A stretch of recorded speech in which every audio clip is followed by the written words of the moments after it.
a bunch of idiot buffoons. They have the audacity to blame the queers for being too left-wing and insist on shifting their politics right. Now, I ain't saying they's all bad. Cause that Mamdani guy, he's pretty slick. And AOC even endorsed his ass. I know what a wise guy like you can do. Get out there and protest them fascist dingrods. No kings, no problem, am I right? And since you're the musical type, spread the message through your art. Just tell him Vinny sent you.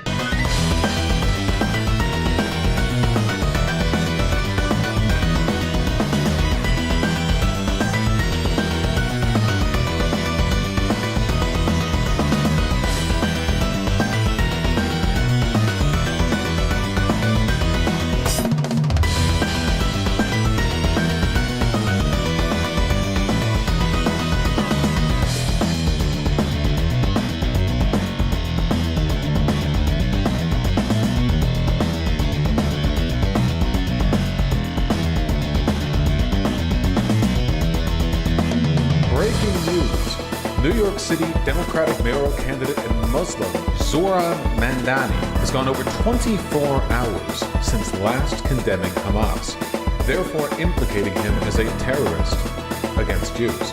In other news, studies show ethno-states are in and human rights are out. In the interest of providing a fair and balanced debate on this subject, Republican Congressman Fred Dingleberry will be joining us tonight facing off against a homeless man's dog we stole from outside the studio.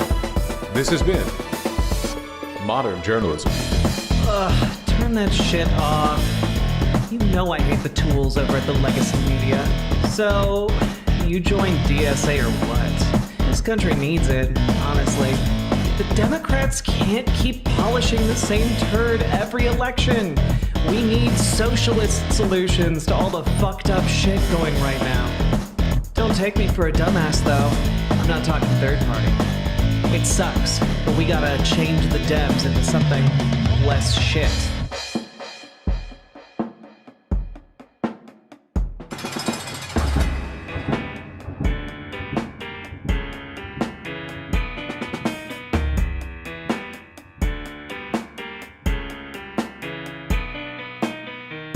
I had hoped that the white moderate would understand that law and order exists for the purpose of establishing justice, and that when they fail in this purpose, they become the dangerously structured dams that block the flow of social progress.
Welcome to America's best radio show, Patriot FM. The only show on air that gives you the truth. And none of that woke gay empathy you all despise, because subtlety is for cowards. OMG, I am so homosexual. You're listening to the most degenerate music by Jays, Doug, whatever. Bet this idiot can't even define what a woman is. I should call her.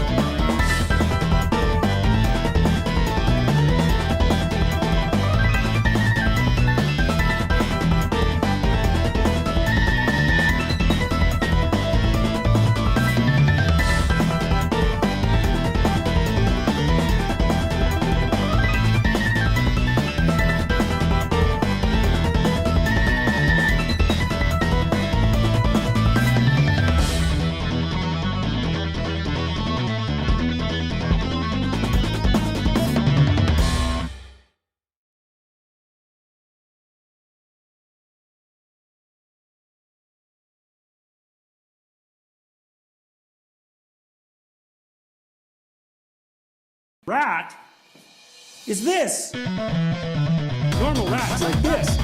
That's a normal rat. Normal rat's like this. That's a normal rat. Normal rat's like this. That's a normal rat. Normal rat's like this. That's a normal rat.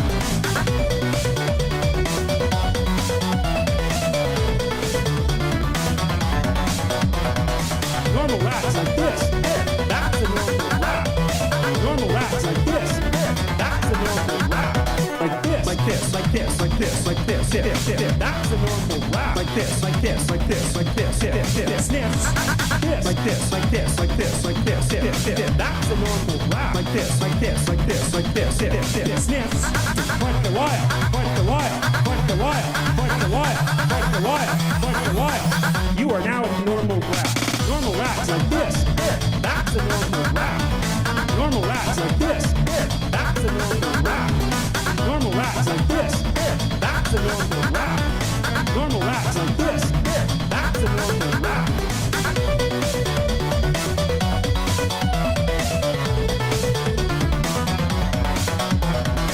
Normal rats like this. That's a normal rat. Normal rats like this. That's a normal rat. Like this, like this, like this, like this, like this. That's a normal rat. Like this, like this, like this, like this. Sniffs. This, like this, like this, like this, like this. That's a normal rat. Like this, like this, like this, like this. Sniffs. Point the wire, point the wire, point the wire, point the wire, point the wire, point the wire. You are now a normal rat.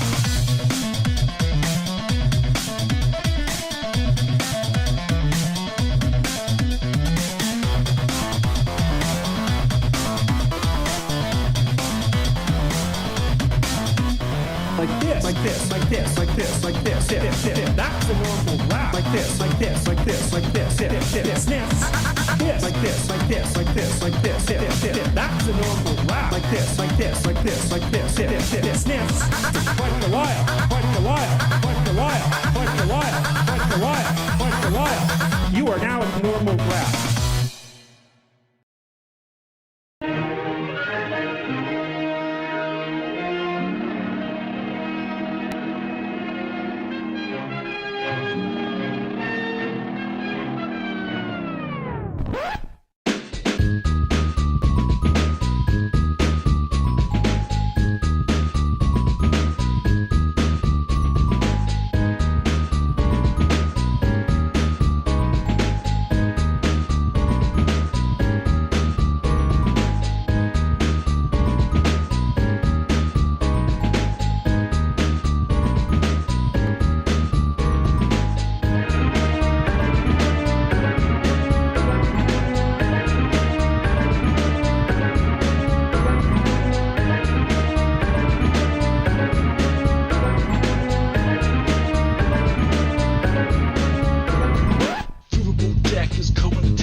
content is bursting the seams. Politics, dating, plenty more. Your sense of fashion, you'll adore. So grab your stuff and hop aboard. We're going straight to Jack's Discord. Viva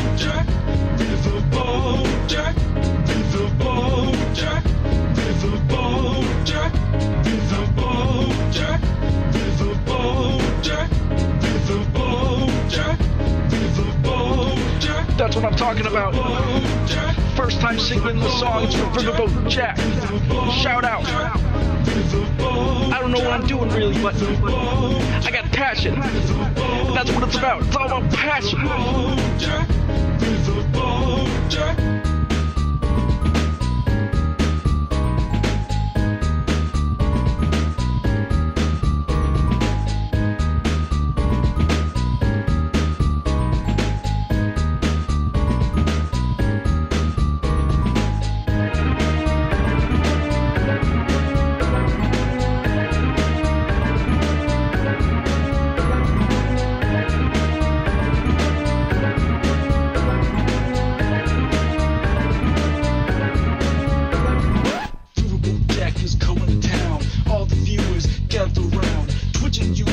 Where she streams all that content is bursting the seams. Politics, gaming, and plenty more. Her sense of fashion you'll adore. So grab your stuff and hop aboard. We're going straight to Jack's Discord.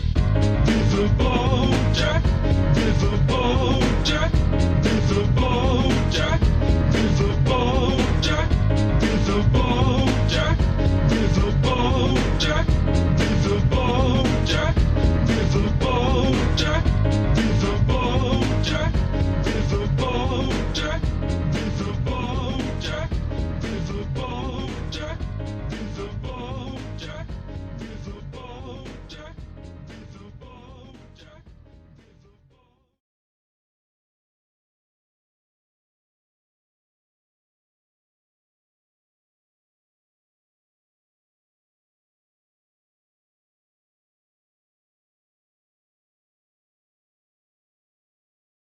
Hello. Hello, everybody. How we doing? Hello.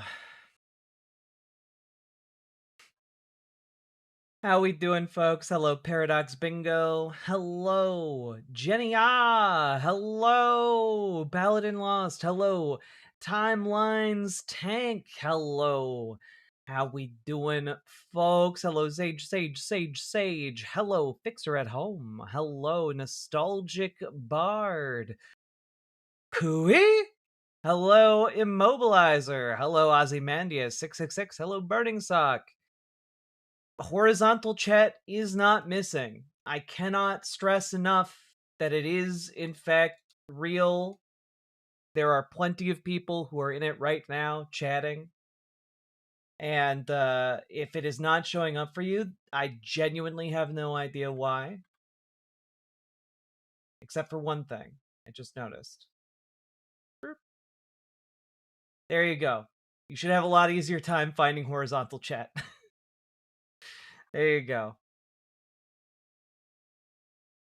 My apologies. It was unlisted for whatever reason. Hello. Still says unlisted. Refresh.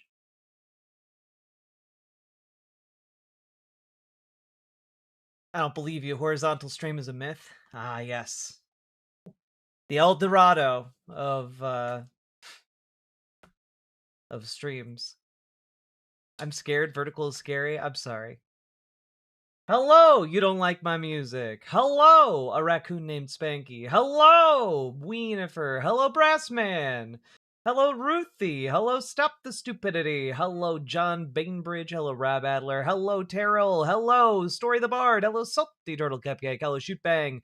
Hello, Winby. Hello, Firecrafted. Hello, Sweet Blasphemy. Hello, Forlorn79. Hello, Draconics. Hello, Neuron. Hello, Alex is Webster.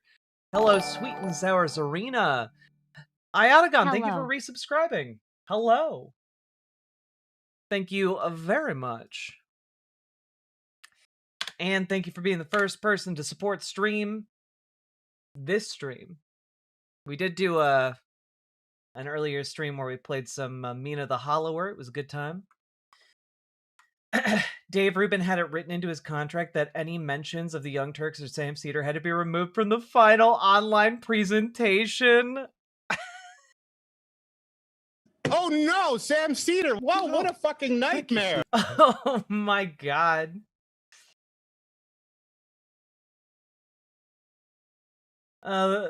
Dave had a month of prep, and the 20 leftists were told it was a prominent conservative here to defend Trump, but nothing else. That's so fucking funny.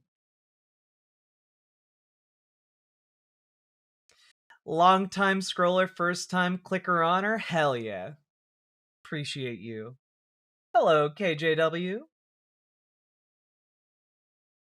When I came here last week, some folks said I should post in a community somewhere.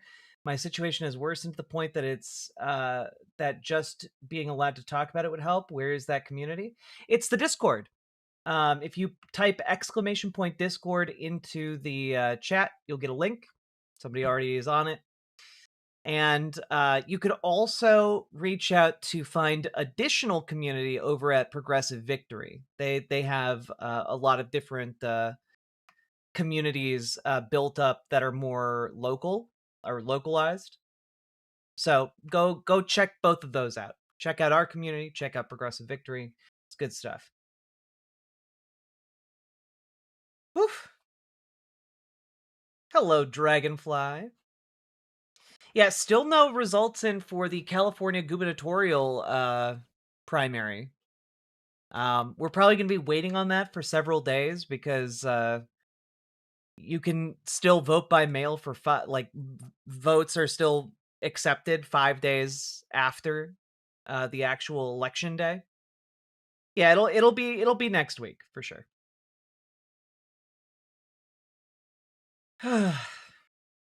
Did the first physically tiring activities after starting HRT, and good lord, I was drowning in the heat. It do be like that. It do be like that. Oof, talk about dragging it out. Dragging what out? Oh, the California gubernatorial race. Yeah. It just takes a lot of time to tabulate all the mail-in votes.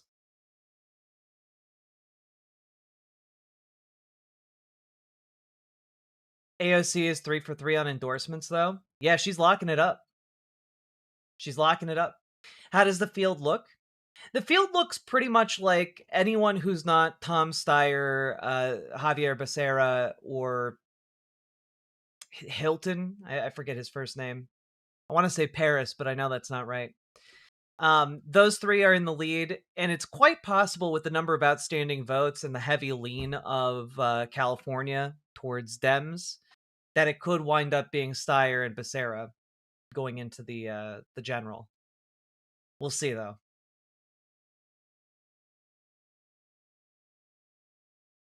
Democracy was never meant to be efficient. True!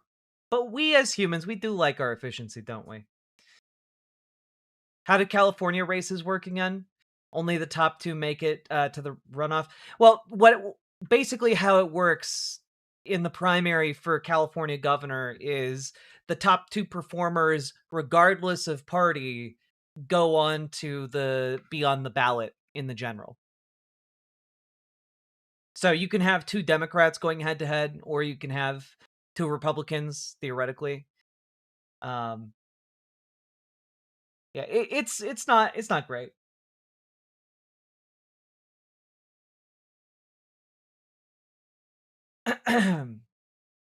All right. So we are going to we're going to ease into stream. You know, I have a couple of things that I really want to talk about. I have these segments prepped yesterday. I thought they were good. We're going to be talking about the Minnesota state of elections because some frankly pretty silly things are happening in Minnesota right now. ASC is going to run. The thing I'm worried about is Kamala running again. Kamala is absolutely going to try and run again.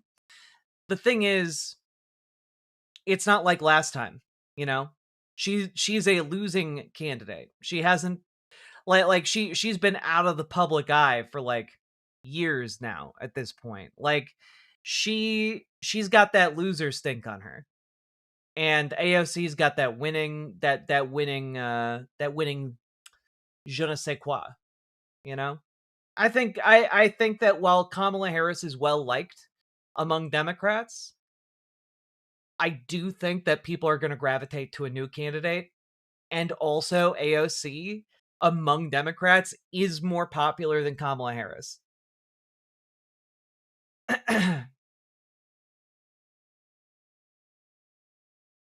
AOC actually is running.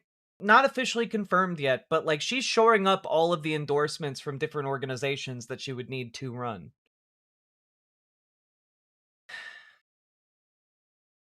AOC, get on board or get left behind? Hell yeah. All right. She's got that win instinct. I didn't want to say that. I was trying really hard not to say that. All right. Yeah, I mean, like, the fact that AOC fundraises more than basically any other person in the Democratic Party in elected office, like, it gives her a lot of power over the party.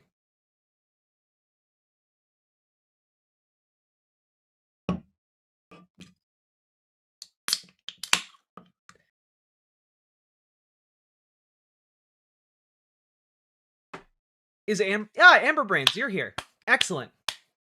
I lied. We're not starting with the Minnesota stuff. Speaking of Democrats, we're actually going to be starting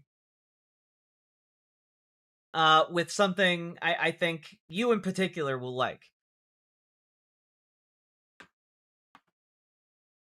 So, folks, we have to talk about the fact that there is a man doing journalism in this country who is helming nightly news shows and doing it spectacularly, asking hard questions, actually holding people in positions of political power to account.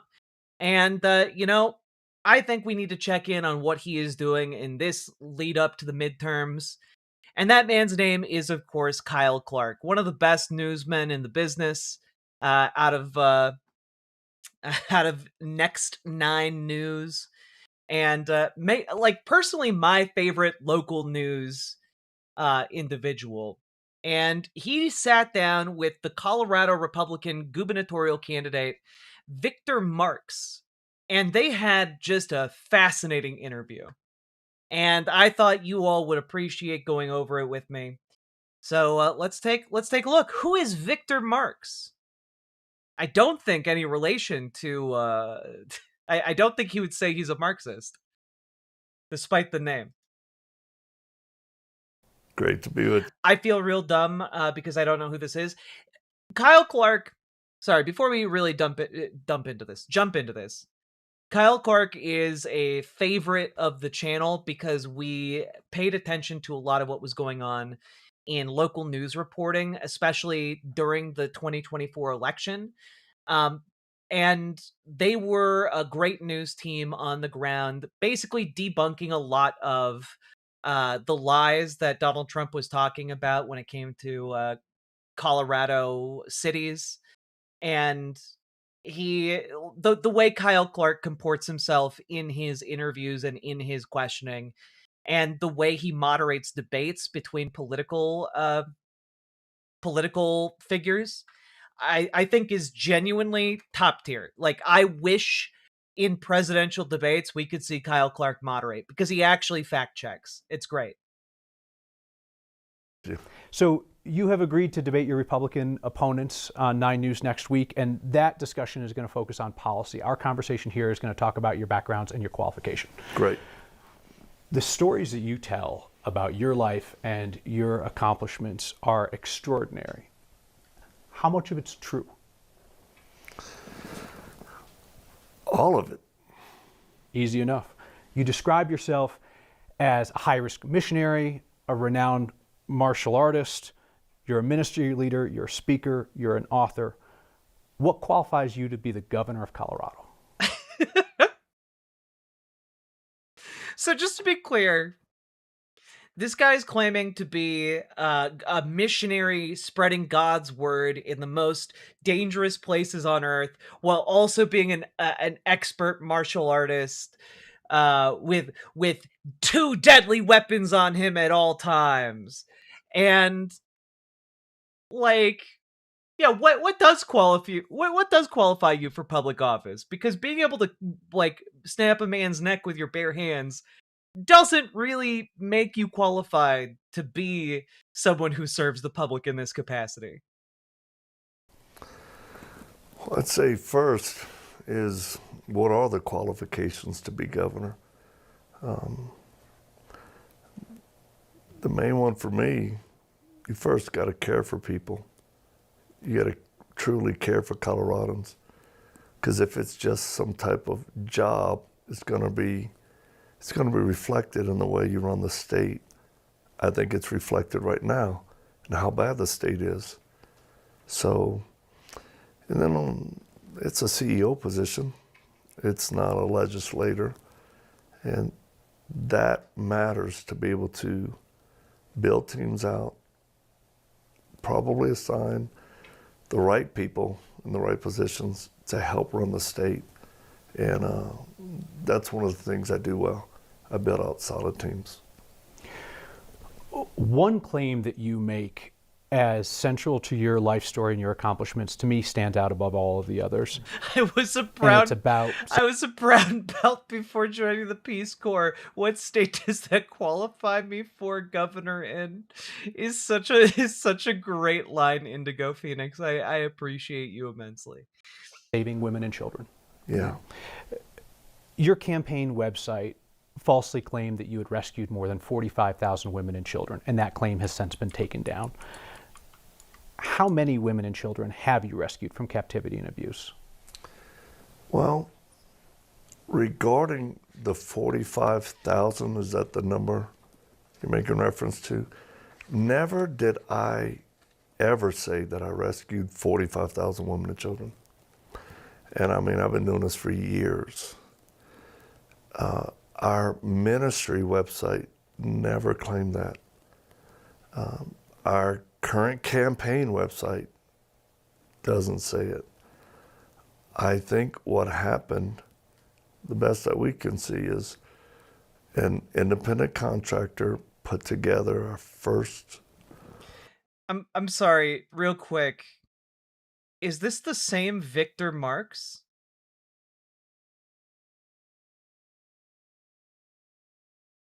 I need to know. Wait. I need the trailer.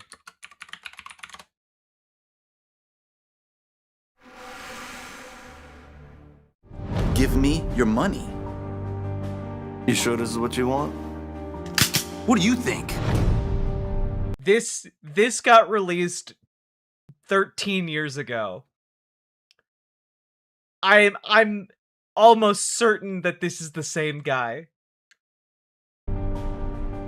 He's one of the top martial artists in the country. I've never seen anybody faster with their hands.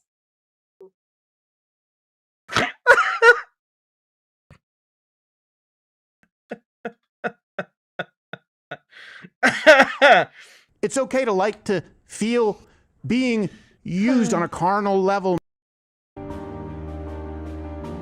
How many agree you would not like to be in the street with a guy with a gun to your head like that? Raise your hand. I found out in pieces about Victor's childhood. My life radically changed when I was about 5 years old. Some of it was just so hard.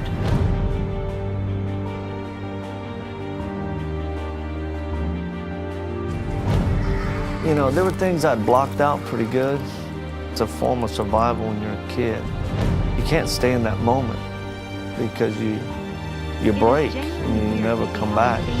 Great-great-great-great-grandnephew turned out. Guess the good genes got thin? I genuinely don't know if they're related. His dad's name, I shit you not, is Karl with a K. Karl Marx.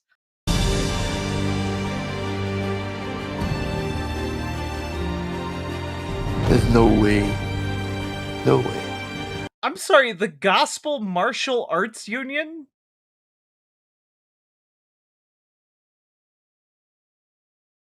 Okay. That kid did ever forgive me. I really came to a point and said, Victor, if you don't get help, I'm going to take the kids and we're going to go move out.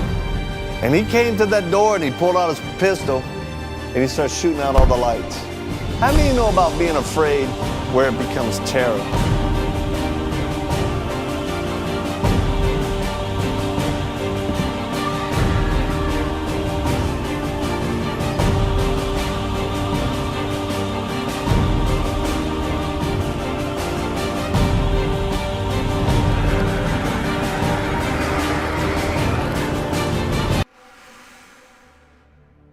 Holy shit.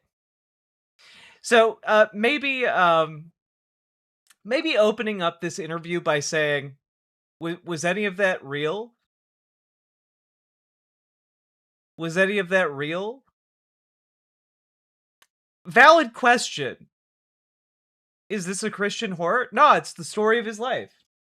Apparently.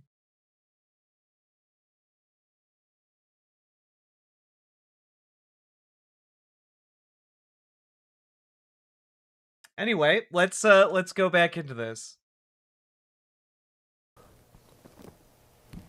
You know, website for the campaign, and then that individual inadvertently put rescued, and it was corrected as soon as we knew. So mistakes happen, I understand that. How many women and children have you rescued? We've never publicly given the number out for security reasons. What? And we don't have a need to. I would say it's more than one and less than a bunch.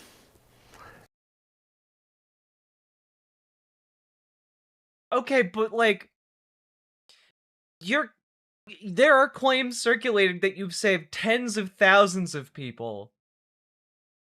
And now you're saying it's more than one, but less than a bunch, and we can't tell you the exact number for security reasons. What on earth? What security is compromised by knowing an abstract number? Our desire is to protect those that we have and our current network that's in place. So there's no benefit from us. Giving a number would put people in danger. Yes. How does the number put people in danger? Jujutsu. Get CrossFit to fight with Jesus. Isn't that like an actual movie? Wait, real quick.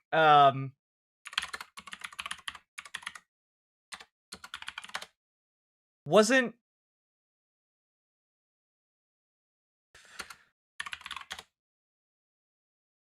Yeah, I remember. Yeah, here it is. There's unironically a movie about this, titled The Carpenter. Name? Oren. Where are you from? Cana. You don't look like you're from Cana. I know where I'm from.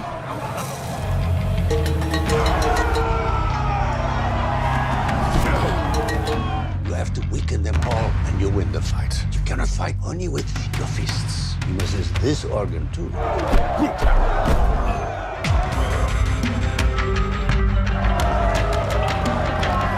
gonna be Shirai's champion fighter. Just don't lose focus. Use whatever time you have to train and heal. No distractions. What do you do for work? I'm an apprentice. Oh, for who? Come, follow me. Do you think it's true what people say about him? He's not like anyone I've ever worked with. Is Carpenter paying him? He takes care of what I need. It's literally, what if Jesus taught someone to do MMA?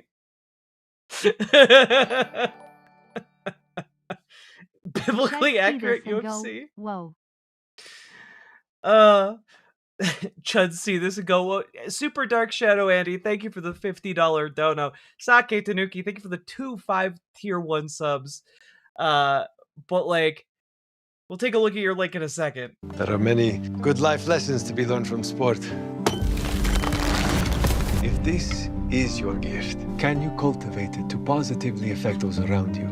To let your light shine. Jerusalem Invitational.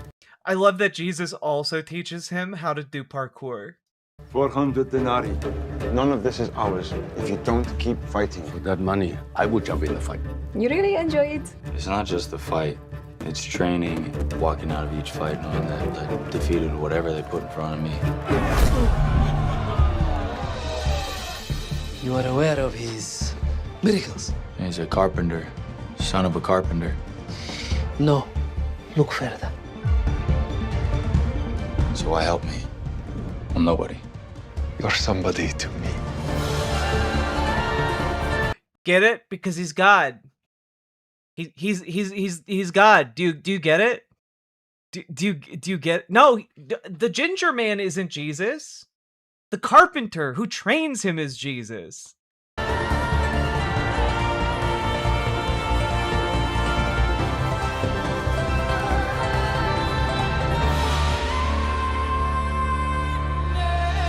Do you think it was intentional that they like chose a font and like color scheme that apes the Mandalorian a little bit? Also, dear Christian filmmakers, I understand what you're going for with like I came from where you guys are. Like I get it. But I do want to throw out there that for those who are not of the faith, this just looks very homosexual. And there's nothing wrong with that. It's fine if it is gay. But, like, you know, maybe be aware of that during, you know. I love this movie. It inspired my WWJRNC bracelet. Who would Jesus rear naked choke? Paladin, thank you for the $5 dono. Oh God. All right, wait. How would Jesus actually fight? Well, this is an hour and 20 minutes. We can't watch this. Let's just fast forward to a scene that looks like when Jesus would fight.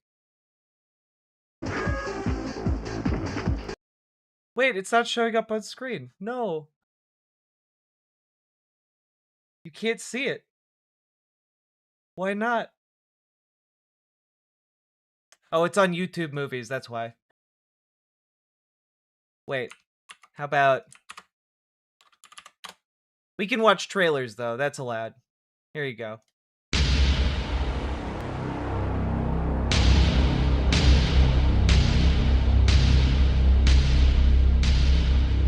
In the new millennium, vampires no longer fear the sun.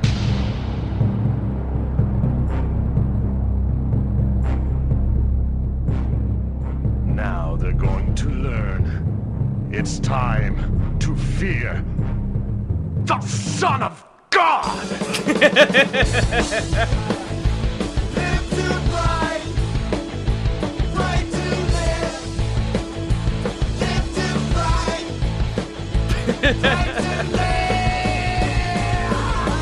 When the living dead outnumber the living, even the Messiah needs a little help. Phil Caracas is Jesus Christ Vampire Hunter. 10 out of 10. 10 out of 10 out of 10. Oh, God. Hell yeah. All right. Back to this guy. Bible 2 Revenge of Jesus. I think if those that we've disrupted, nefarious characters, and I know he's trying to say words, but he just said nefarious. Nefarious characters. It's nefarious. Like, good golly. It's nefarious because 4 is more than fair. disrupted, nefarious characters and organizations. Or was he trying to say notorious, but he like slurred it? Also, Animal, welcome to the Riverboat site.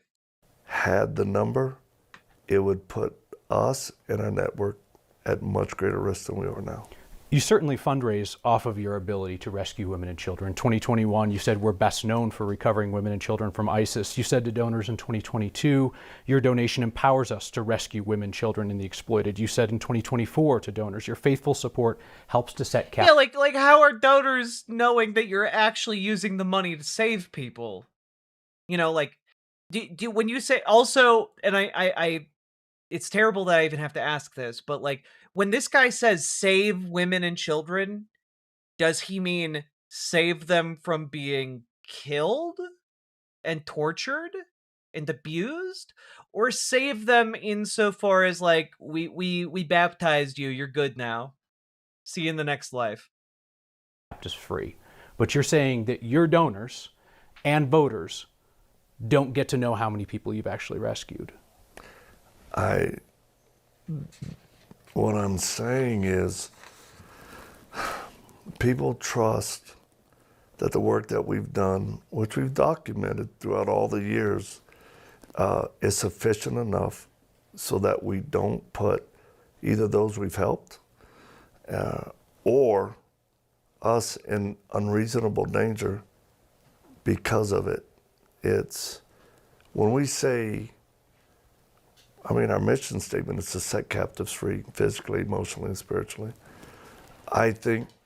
But like giving a number doesn't put anybody in danger because you're not giving any identifying information. Like no one can say, oh, they've saved 235 women and children.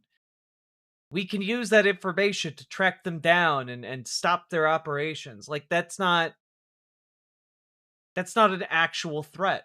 What I've always said is true. We're best known for rescuing and recovering because people, whether military or the special operations community or law enforcement, people who are in that realm have, especially in the beginning, are shocked that we've been able to do some of the things that we've done. You certainly do use specific rescue numbers, though, when you feel that it suits your purposes. You wrote in February of this year, just last month, our team rescued 43 children from the grips of evil predators. Whoa, whoa, whoa, whoa, whoa. Security breach, security breach. Alpha, Bravo, Tango. Security has been breached. We must remove the teams. Get them out of the deep cover. Their cover is blown. Their cover is blown. Get them out. Where did that rescue of 43 children happen? In the U.S., and that was by, through, and with law enforcement, through a special operations that we do with protecting children's innocence. Are you referring to Operation Northern Lights in Florida? Yes. Okay. So the U.S. Marshals named 25 partner agencies, including 2 rescue ministries that were involved in that operation. They said nothing about you and your ministry. But you're claiming credit for those 43 rescues? They didn't even mention you. Yeah, not credit, participation in what we do. You said Oh, that sounds pretty fucky to me. That sounds like you just been caught in a lie. Our team rescued 43 children, and the marshals who ran that operation named 25 partners and never said a word about you. That's because the police are liars, and ACAB. Yeah, that's what I'm going with. Does that mean we didn't help them? No, I'm just curious why you think that is. We don't require that we be listed or named in any operations. Sometimes they do, sometimes they don't. When you say our team rescued 43 children, what did your team specifically do? Well, when I say our team's expanded associate team members in what we do. We were part of seeing 43 kids being rescued. What part? Training, equipping. Again, the Protecting Children's Innocence Task Force, we come alongside to help law enforcement do what they do best. You give folks grants so that they can hire officers, they can buy vehicles, they can get technology, that kind of thing. And your own organization, PCI, says that you do so without directing cases. So you're not actually involved in the actual rescues themselves in those situations. The kinetic rescues here in the U.S., no. No. So when you say our team rescued 43 children from the grips of evil predators. You mean to say your organization gave a grant to officers who went out and rescued those kids? Well, were any of those officers here at our retreat center getting trained? That could have been.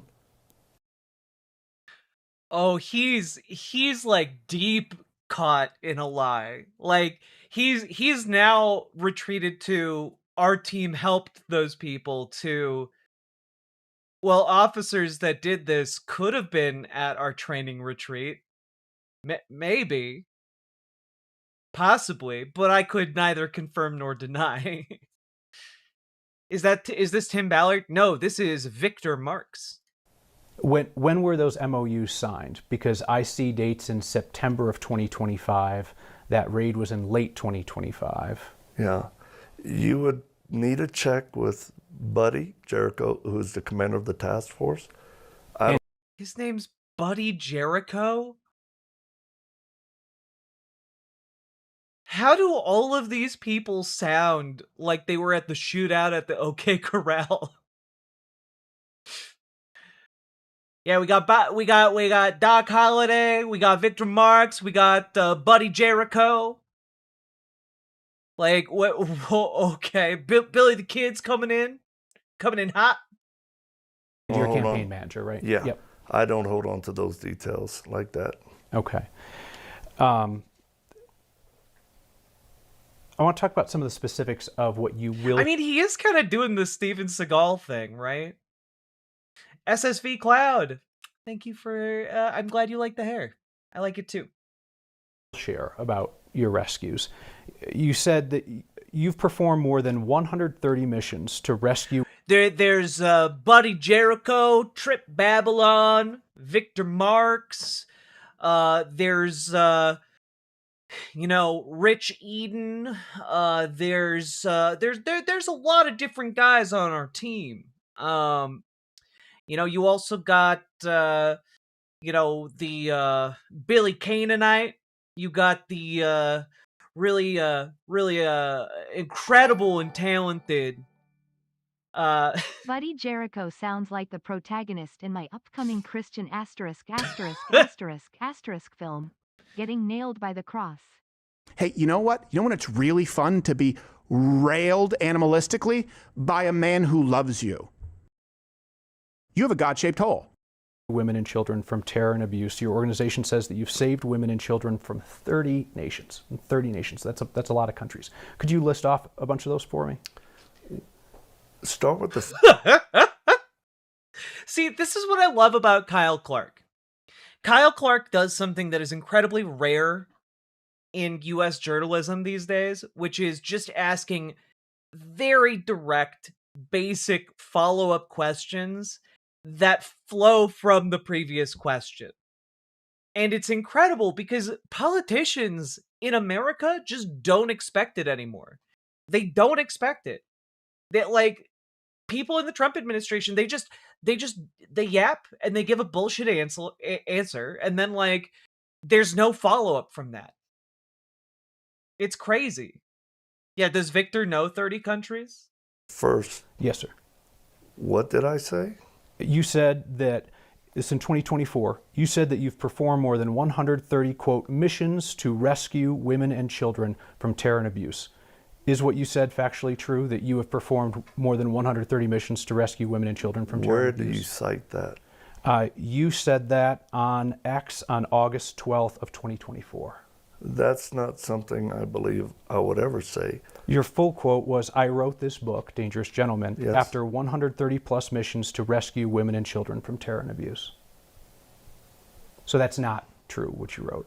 I wouldn't, that doesn't sound accurate, that I would specify how many missions.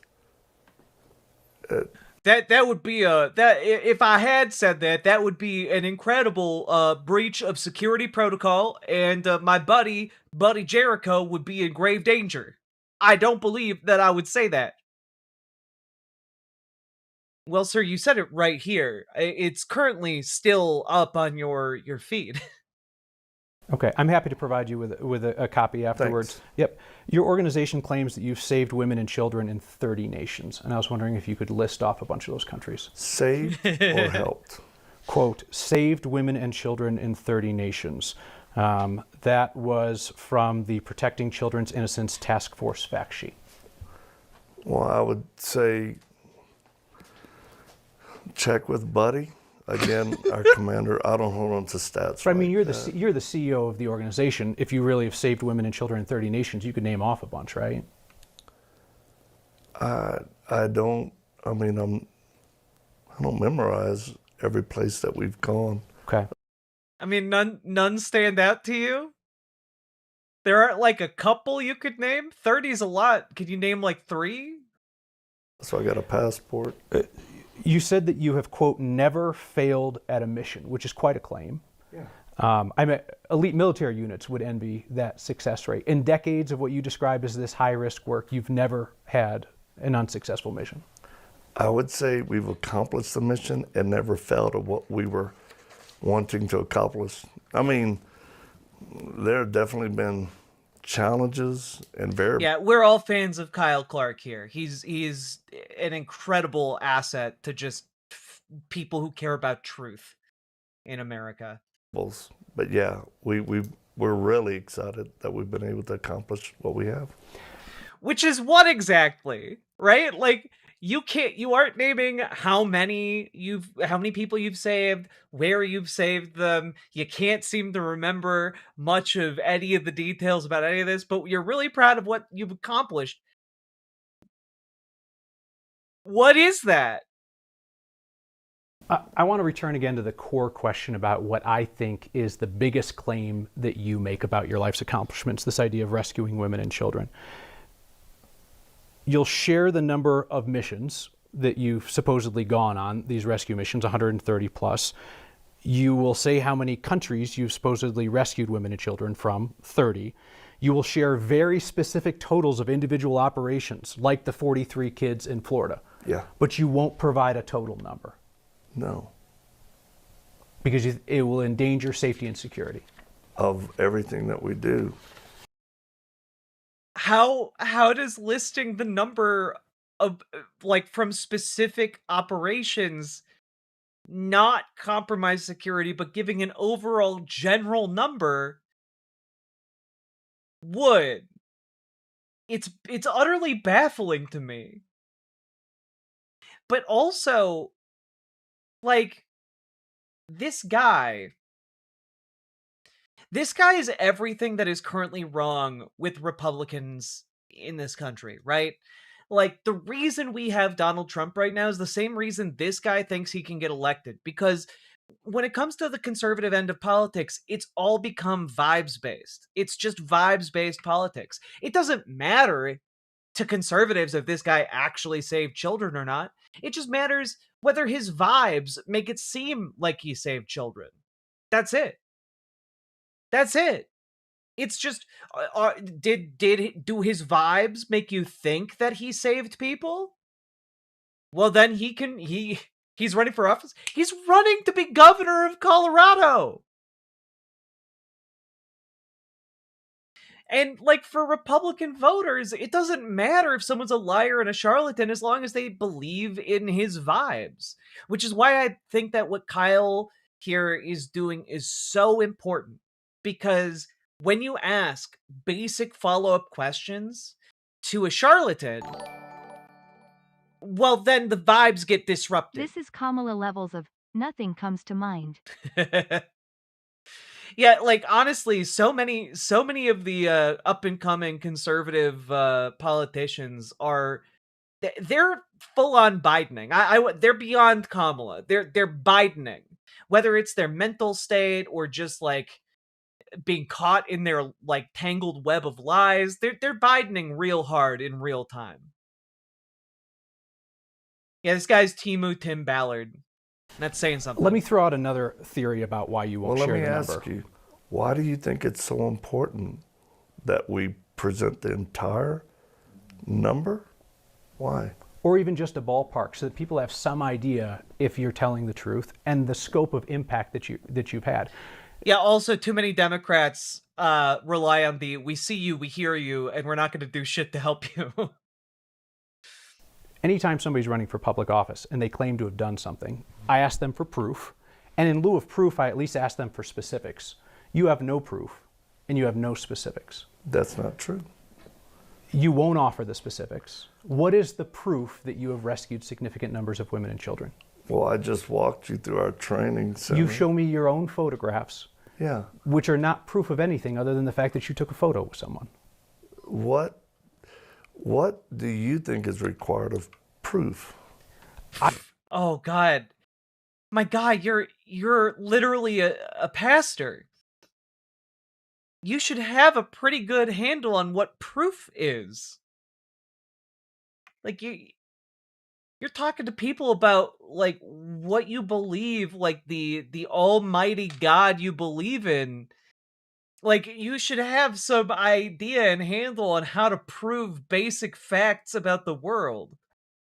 I would even be willing to let you set the bar other than something that is simply, I verify it by saying it myself. I've heard you say the proof is a video I made, a promotional video I made. The proof is a photo I took. The proof is my book. You get that we can't rely on you to verify your own stories, right? Like, who can independently verify that you have rescued significant numbers of women and children? Well, I think a video was just put out. We didn't ask for it, but... The promotional video with the people saying that you saved them. Who are those people? Where are they? How can we talk to them? How can we corroborate their stories? Well, I mean, they made it public. That's in Southeast Asia. But I can tell you this, without reservation, I have no need to prove to anyone what we've done over the last... You do if you're running for governor while touting these things. Like, you might personally have done some great things, and you don't feel a personal need to prove it to anybody. But if you're going to ask for the public trust, for the public to put their trust in you as an elected official, you need to demonstrate that you are trustworthy. And if you're not willing to do that, you shouldn't be running to be the governor of a state. Many years. Also, you do if you want to avoid fraud charges. Very, very true. Because we know what we've done. People believing it or not, it has no bearing on our work. Well, there is this guy who can who can prove and corroborate what I'm talking about. You'll have to look him up. His name is Buddy Jericho. I've got his number right here. You can call him anytime. You call. Feel free to call him anytime. Kyle Clark just dials the number immediately. His Victor Marx's phone rings. I could totally see a Stephen Colbert in character run for elected office pulling a full George Santos but without the damage to society. God, wouldn't that be great? I can see that for Stephen Colbert too. I hope he keeps doing some more public access shows though. That was fun. Let me throw out another theory and you can tell me what you think about it. Okay. What if the reason that you won't say how many women and children that you've rescued is because that number is actually quite small? See, this is why I like Kyle. I like Kyle Clark a lot. Like, he will just look this man in the face and be like, what if the reason you don't want to say that number is because you're a liar, though? What if that's the other possibility here? But admitting that would hurt your fundraising. And now it would hurt your political campaign.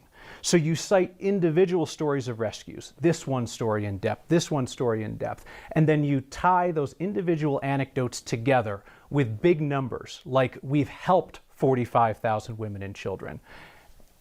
And if people think that your operation is bigger and more impactful than it is, it helps you financially, and it now helps you politically. I don't think that's true.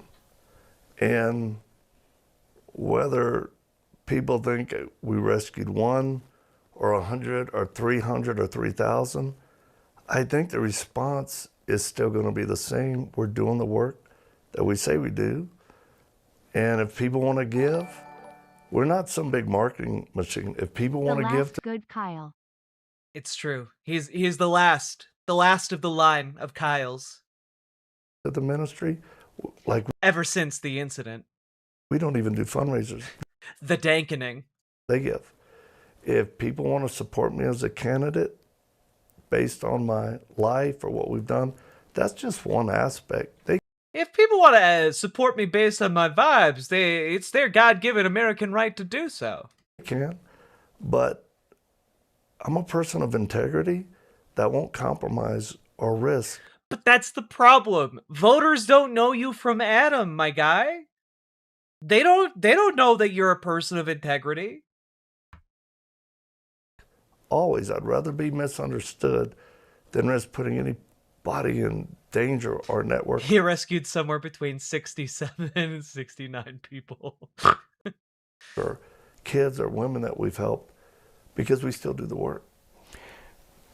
I want to talk about other claims that you've made about your life. And a lot of your life's work is centered around and motivated by childhood abuse. That your stepfather forced you at age 3 to behead a cat and put it on your head. That One moment. Yeah, please. Jesus. Motivated. What do you mean by that? Meaning you seek to help children because you were hurt as a child. Yep. Is that fair? Yeah, fair. Okay. So you've talked about how your stepfather forced you at age 3 to behead a cat and wear it on your head. That your stepfather made you. It was the carcass of the cat. Carcass of the not cat. the head. That your stepfather made you shoot and kill a man when you were 7. Yep. I heard more than a decade ago What? you refer. What? To those claims as unprovables or non-provables. Yeah. What do you mean it's not provable that you shot and killed a man when you were 7? Feel like that would be pretty fucking provable. What did you mean by that? And how should voters now assess claims? I'm sorry, I need to hear that again. Because you were hurt as a child. Yep. Is that fair? Yeah, fair. Okay. So you've talked about how your stepfather forced you at age 3 to behead a cat and wear it on your head. That your stepfather made you. It was the carcass of the cat. Carcass of the not cat. the head. That your stepfather made you shoot and kill a man when you were 7. Yep. I heard more than a decade ago you Yeah, I'm still baffled here. refer to those claims as unprovables or non-provables. Yeah. What did you mean by that? And how should voters now assess claims that you acknowledge can't be proven? Yeah. Well, I think people who've been abused will best understand this, that horrible things happen to children that you can't prove. And those are the things that actually, I think, hurt a person worse, because you want. Okay, that's true, right? Abuse can be very difficult to spot, and like, especially abuse that happened a long time ago might not leave a lot of traces of evidence. But something that would have an evidence trail would be a missing person or a murder. Right? Like that has a trail. Like, figure out who the guy you shot was. Look into missing persons report. Yeah, like, if you shot and killed a man at 7, how did that... What was the sequence of events that made that an unprovable thing?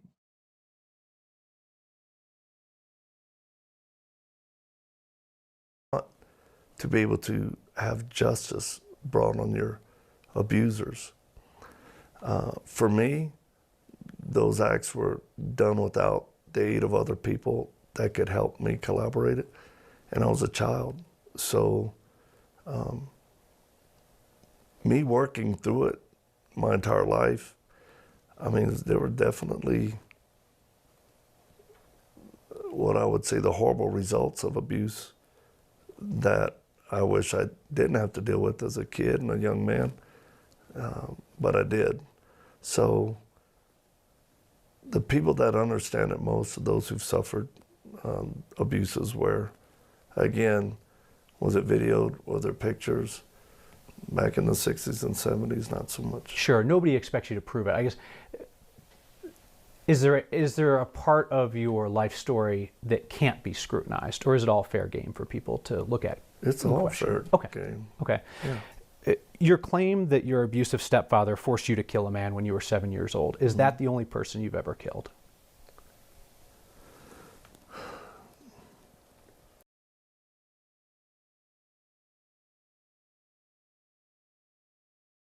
How is that? How is that a sigh and need to think about it kind of question? Bro. Why do you have to think about that? Bro.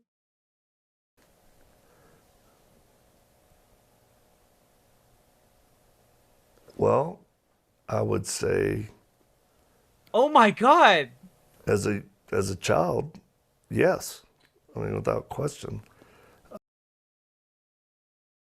The question wasn't the only person you killed as a child. The question was the only person you have ever killed. Why are you qualifying it? But I've been in other situations where, possibly people or persons died. Multiple people? As a result of me defending myself in other countries. What? There's no count on that, and there's no photos but that was something as a kid, without a doubt. Yeah. Well, like, he thinks he went from Kamala to RFK Jr. Was that the only bear you beheaded in Central Park? I mean, genuinely, that is where we're at right now. But like, I see like the comment, this is a facade, he's lying. I am very willing to admit he might be lying here, but if he's lying because he thinks it makes him look like a tough guy, it makes him look like a liar and or a fucking insane person. You think that you've killed people? Like, if he's trying to badass signal, he's doing a really bad job. Because if when you're trying to badass signal, instead you look like an incompetent or psychotic individual, you aren't a badass. You are just like someone who should not be given, I don't know, the governorship of a state. An adult? Does it matter? Yeah, I'd say so. Why?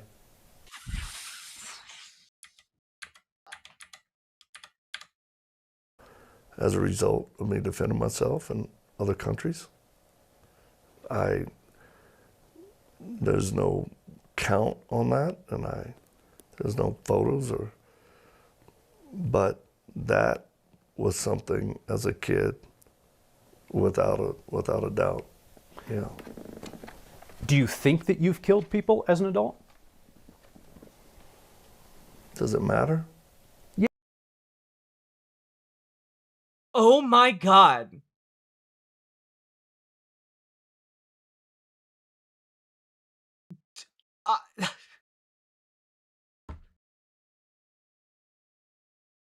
Look, does it matter if I have a freezer full of heads in my basement?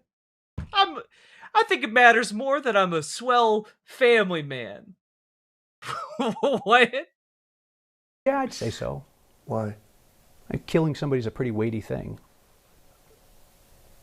If someone's trying to kill you or you're in combat? It's still a weighty thing to take somebody else's life. I mean, it could be self-defense, it could be justified, but it's still a weighty thing. So I'm just asking you, how many people have you killed? Well, if I did, I wouldn't be telling a reporter. Why not? Is it because you could go to jail? Did you kill these people in America? This is genuinely disturbing. He has, by the way, pulled out of upcoming debates after this. I have to assume it's related to the fact that this is fucking insane. Sitting here in my training center. How about voters? Would you tell voters? There's no need. I don't think that's important. It's actually kind of, it's an odd question to me. It's not important how many people I killed, and I don't even understand why someone would care, is maybe one of the most insane things I've ever heard somebody say about being asked, "Hey, are you a murderer?" To someone trying to be governor of the state. Bad, by the way, Mufker, I didn't celebrate Charlie Kirk's death. I actually have a 3-hour-long video going over my thoughts on Charlie Kirk in detail. So, you know, maybe you should know what the fuck you're talking about before you start speaking to people the way you're speaking to them, huh? It's funny, you describe it as an odd question because you actually talk about the idea of killing people with some frequency, and why it's a necessary thing to do, killing people. You said on NRA TV in 2017, now a lot of them just got to be killed. I've had them shoot at me and I had to shoot back. There's a time and place to eliminate the enemy, and you have to. You said on Jeff Lerner's podcast in 2025, some people have to get killed. Some people have to die. But it's an odd question to ask you how many people you've killed. Yes. Okay. You claim that you once called in a U.S. military airstrike that killed 70 ISIS fighters. I didn't realize that civilians could essentially facilitate military airstrikes. Could you walk me through how that worked? No.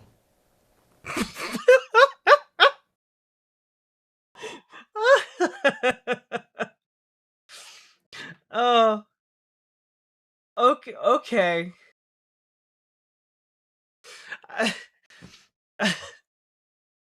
Oh, okay then. We'll move on. You know who did celebrate his death, Erica. That's true. Oh God. Lady, I don't understand how you maintain composure in your line of work sometimes. Oh, mostly it's just not paying attention to the ramblings of bigots. That helps a lot. Trump is thriving and accomplishing many things. Nah, we'll talk about that later, but we're not talking about that right now. You can stick around though, and I'll make my case later. You've previously spoken about the details. Didn't say them. Well, I don't want to read back your own words to you. I'm curious how you would describe the act of calling in a military airstrike that killed 70 people. I'd like to hear my own words. He doesn't fucking remember what he said. He doesn't remember what he said, so he's really hoping that Kyle Clark has receipts. And Kyle Clark always has receipts. I don't want to spend our interview time reading your own words back to you. I'd rather ask you some other questions that I think are of pertinent interest. You told a church congregation earlier this month that you caught child traffickers at the U.S.-Mexico border and, quote, made them pay a price. Yeah. Can you tell us what your ministry was doing catching human smugglers at the border and what? Yeah, what price exactly are you talking about? If you're going around talking about how you're murdering people, being coy about it, like did you just kill a bunch of people that you caught? The price was that you made them pay. We were working both with... Oh yeah, he's a minister and a martial artist. The National... And maybe the next governor of Colorado. Guard and the Border Patrol. And we were helping children and women crossing over. That was that night. That was memorable. But receiving kids crossing the river, it was a horrible reality. And then later that night, in a different part of the river, we caught men smuggling children over.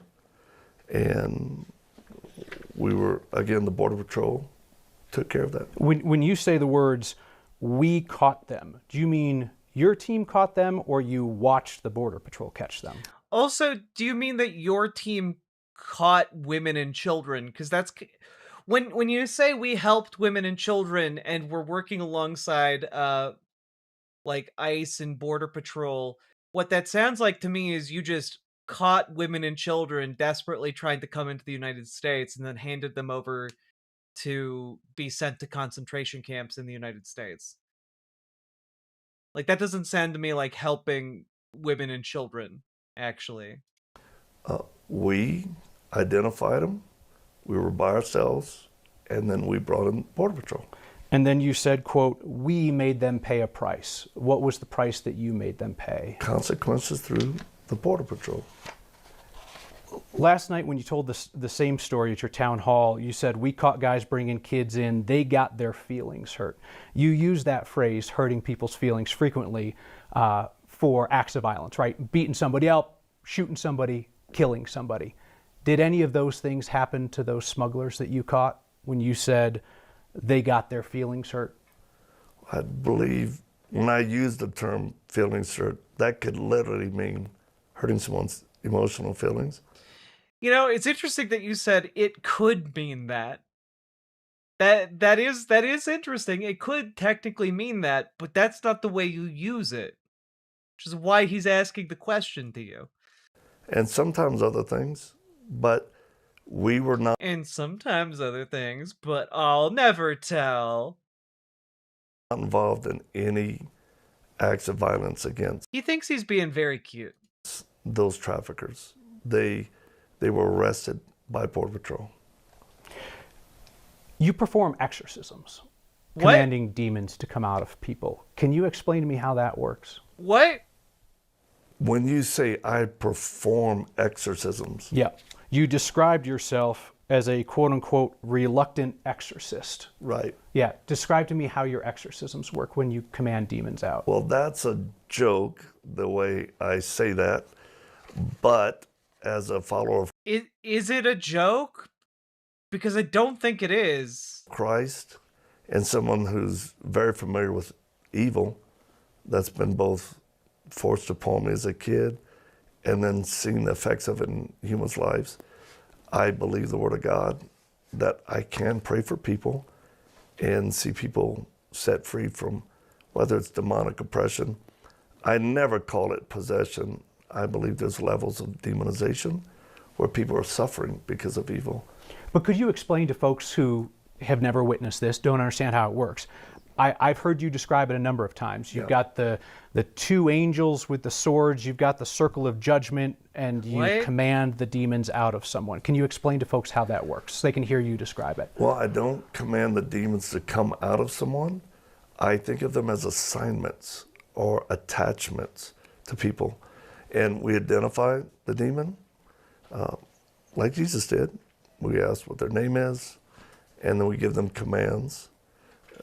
And they very frequently and typically will answer through the person's mind. They'll tell us what they hear, and then we destroy them, banish them to perfect judgment from Christ. You also perform these exorcisms by phone. Are those just as effective? They are. You claim to have cast demons out of a number of people, including... I'm sorry, you can do... You can do exorcisms by phone now? Why are we... Hollywood is behind on this, okay? Hollywood is behind. We need to get Hollywood up to speed with the world of, dial-up exorcism. Or, textorcisms. If an exorcism can be done over the phone, why not via text? What about with the Zoom? Can AI do exorcisms? Yeah, why not? Get your ChatGPT ordained today for the low cost of $500, and then you can do AI exorcisms.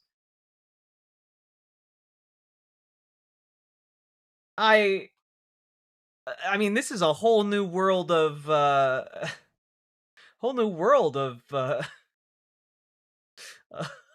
don't give them ideas. Look, all I'm saying is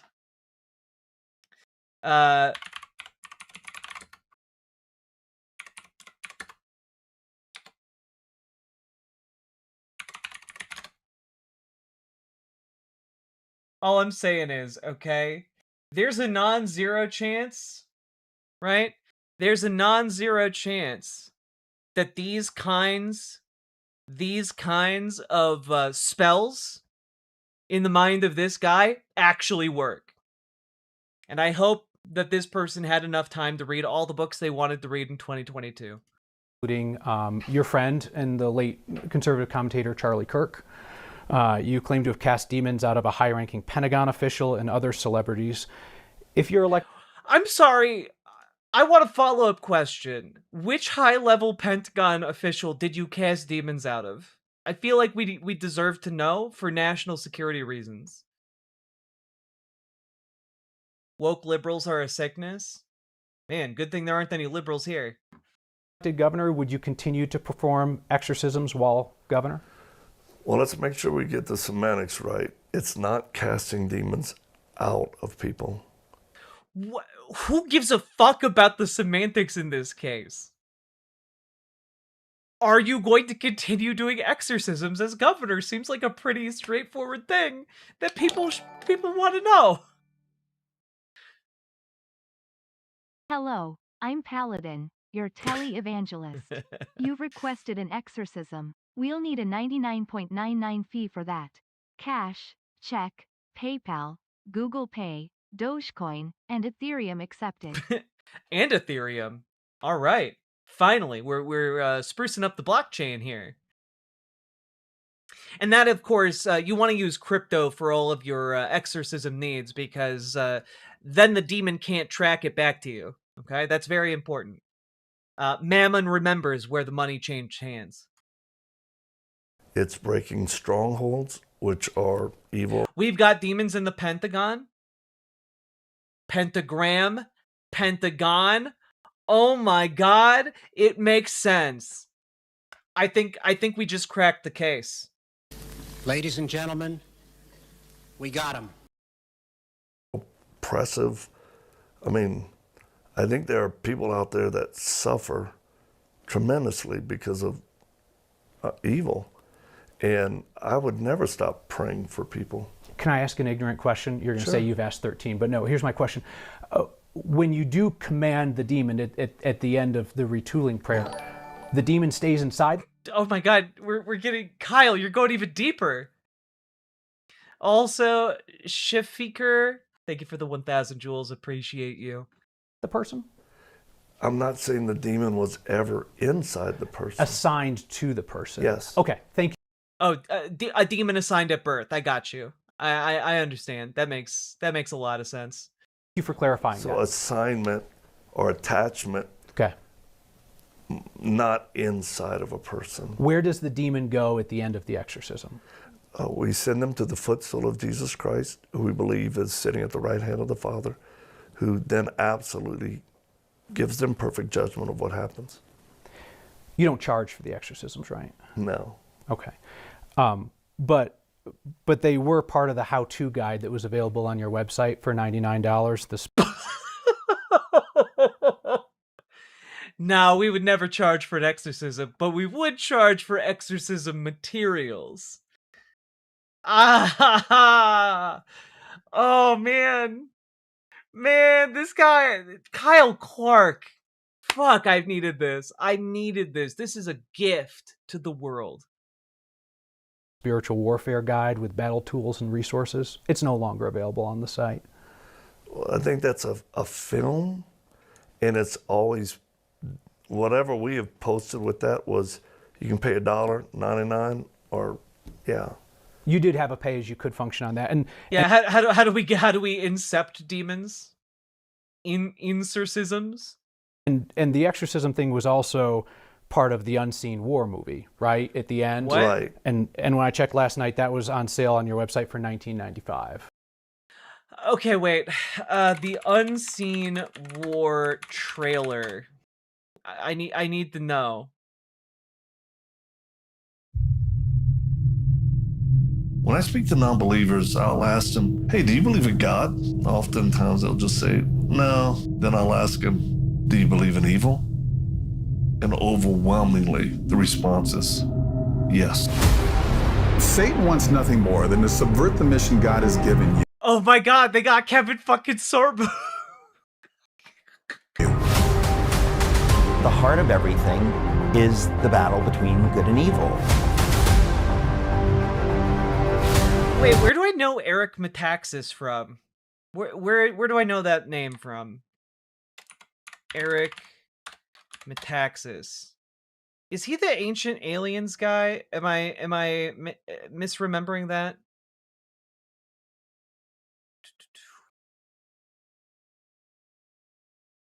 Eric Metaxas. Why do I know this?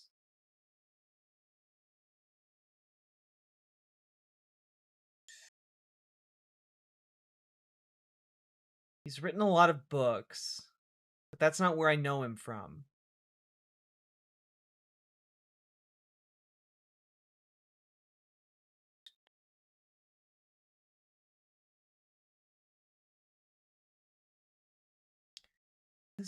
What has he been doing?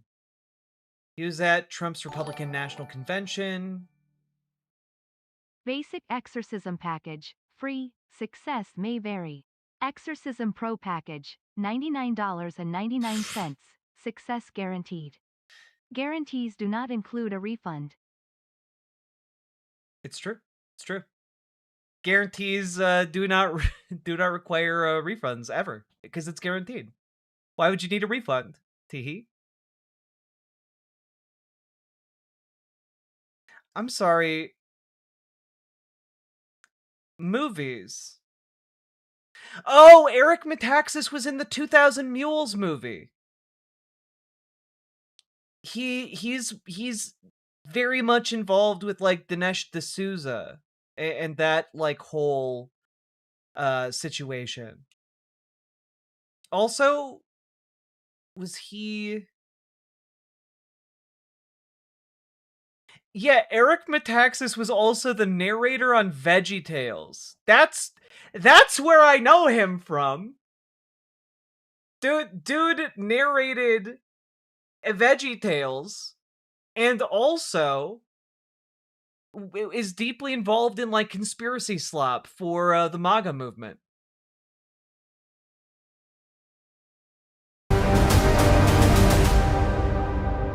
If the enemy can shift your identity from child of God to guilty, ashamed, not good enough, then... Joshua Broom. Okay.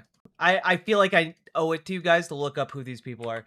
Joshua Broom. American pastor. Oh, this guy's the former porn star. Yeah. This guy does national tours about how porn is evil and how no one should be allowed to do porn, and also his big thing is like he's a Christian now, and he does these inspirational talks about escaping from, the den of iniquity that he previously inhabited. He's done something very powerful in your life. Things that come to you that are negative, that are anti-cross, anti-evangelism, anti-reaching out to the lost, just quietly say, get behind me, Satan. The Holy Spirit explicitly says in latter days, people will fall away from the faith, paying attention to deceiving spirits. That is happening right now, all over. Neil Anderson. Who's this guy?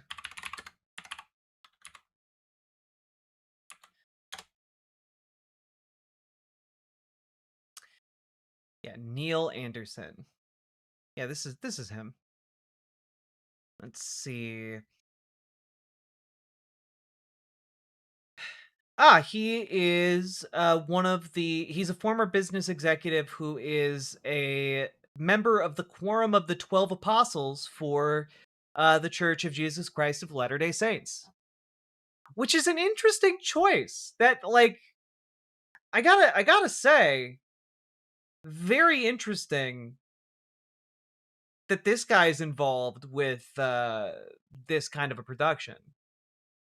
Right? Like, I'm surprised, to say the least. Usually, amongst like different Christian groups, like LDS is not necessarily that welcome. It's viewed as kind of heretical, I suppose, to like fundamentalist, like Christian evangelicals. But Yeah, I guess they made an exception here. Of the world. The church has become a club, and that's not what Scripture shows. Scripture shows soldiers. Dean Vandermeer. Who's this guy? Dean Vandermeer. Let's see. Executive Director of Set Free Ministries. Just doing a brief overview.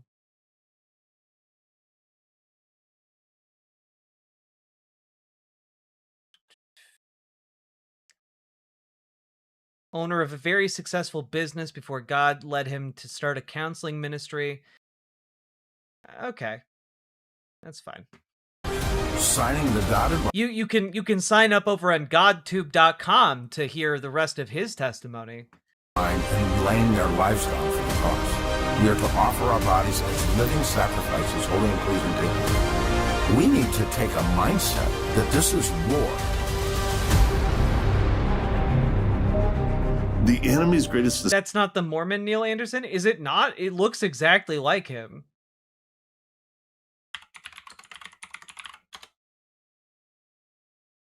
Oh, no, you're right. It is a different Neil Anderson. They look almost exactly alike to me. This Neil Anderson is an American writer who has written Victory Over the Darkness, The Bondage Breaker, and The Steps to Freedom in Christ and Daily in Christ. Oh, he's Minnesotan. How about them apples? Deception is making you miss the real battlefield, which is your mind. Oh shit. He's an info warrior. I should have known. I should have known. The info war is upon us. Well, that's a film about... Yeah, Bondage Breaker, despite the name, not about that kind of bondage. Retooling in the prayer, but we've never charged. I've never looked at a person and asked for remuneration for casting demons to Christ or praying for someone. Gotcha. No, I would never do that. And you and your wife keep recordings of these sessions. What? Okay, so y'all have videos of you and your wife performing exorcisms. Could we see them? Most of the time, yeah. Yeah, where people will often divulge very sensitive, painful things about their lives. Sometimes. And you maintain a recording of those? No, we tell the person to record them. You do not keep a recording yourself? Sometimes we record them if they don't have a phone, and we'll send it to them. But our practice is to say, Kyle, turn your phone on, record this prayer, which is normally 10, 15 minutes. That way you can refer back to it and go, what? I don't remember what was... whether Kevin Sorbo still suffers from xenophobia. Keep winning, Lucy Lawless. Oh, Kevin Sorbo's gonna suffer from xenophobia until the day he dies. Because Lucy Lawless, more like Lucy Flawless. Said, or what did he pray? Yep. That actually reminds me, I think we lost track of a question earlier, because you corrected me on the casting the demons out, and I appreciate you explaining that. So by the last count that I saw, you said you had performed at least like 800 of these exorcisms? What? It's okay if you don't know an exact number, but I heard you say 800 at one point. Does that sound fair? That does. Okay. Would you continue to perform exorcisms as governor? Well, let's go back to, you got to change the terminology. They're not exorcisms. They're simply praying for people who are oppressed. By demons. Or have strongholds of evil.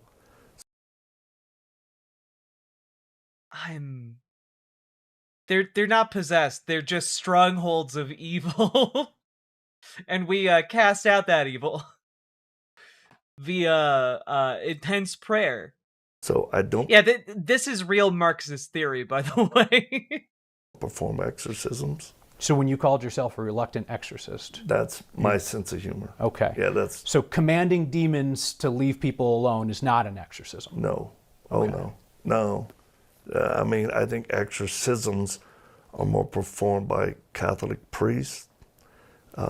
What I'm doing is just praying for people who have been oppressed by evil. And the results are astonishing in an incredible way.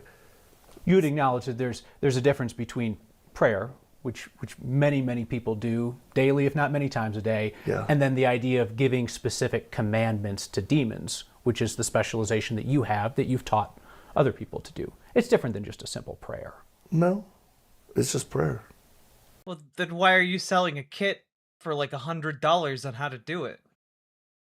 The way that you command the demons to do this and that is just simple prayer? Yeah. Okay. Last question for you. All of us deal with... One more, that's it. I want to be respectful of your time. Thank you. All of us have to deal with the reality of life. All of us have to deal with other people's perceptions of us. Yeah.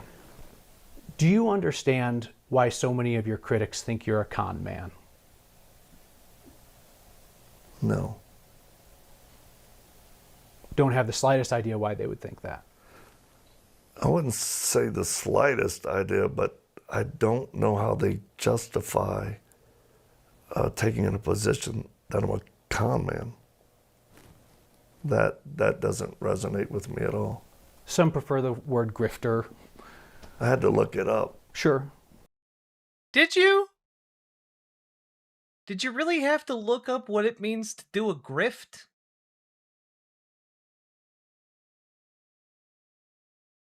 I'm losing it, bro. No. When you looked it up, didn't seem like you? Not at all. This is not unique to you, certainly. You don't seem to hold your critics in high esteem. Depends on what they're being critical about me. Do you think any of them have good points? Depending on what are they criticizing me about. Hiding the number of your rescues? No. Okay. Victor Marx, I appreciate your time. Thanks for having us here. Well, thanks for coming here, Kyle. Appreciate it. Yeah, thank you for your time. You bet, man. That was one of the most baffling things I think I've ever seen in my life. Oh my God. It's truly wild. Also, I do want to say, I see the Majority Report thumbnail, and I'm glad I'm not the only person who thought that that guy looked fucking purple. It was deeply weird. Also, just out of curiosity here, I want to just check one thing. Oh, wait! The Republican candidates did have a debate. For Colorado governor. He has definitely killed someone in cold blood in the past. Oh yeah, no, the way he paused for like a minute before he answered that and then gave like the most evasive answer on have you ever killed anyone is one of the wildest things I've ever seen in an interview. It's crazy. It's just crazy stuff.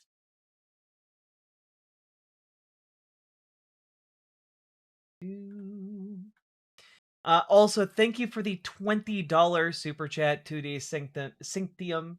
Very much appreciated.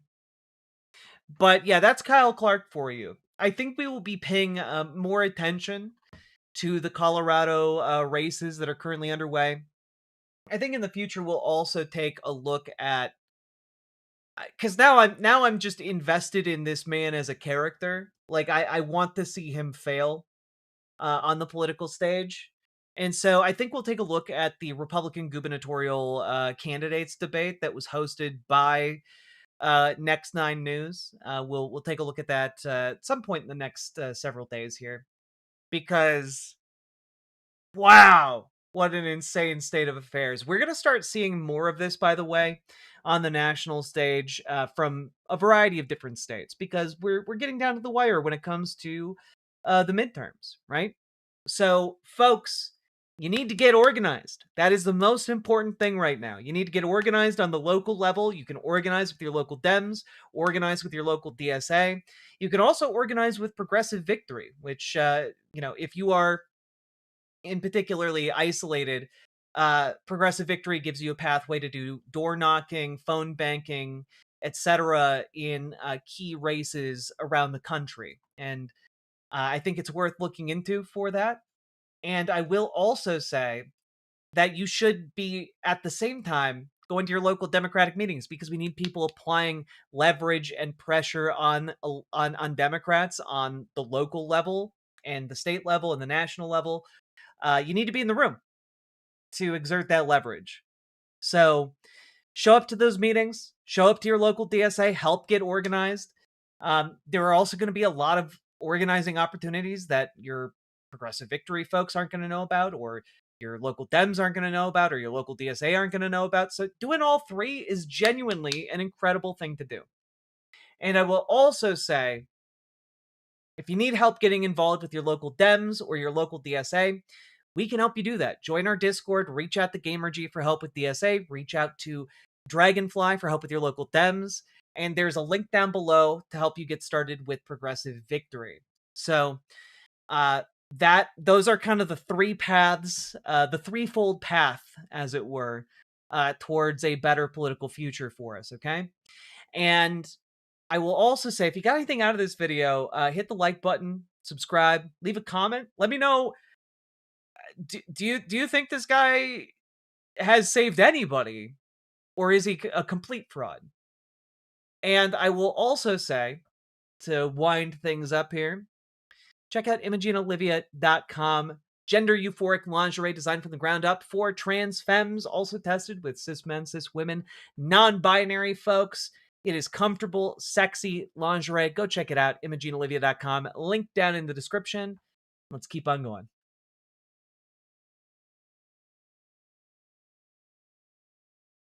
Look at us. We did it. We finished a segment. It only took us almost 2 hours. That's shocking. I thought Colorado was liberal. Did I miss something? Yeah, they also have Republicans in Colorado.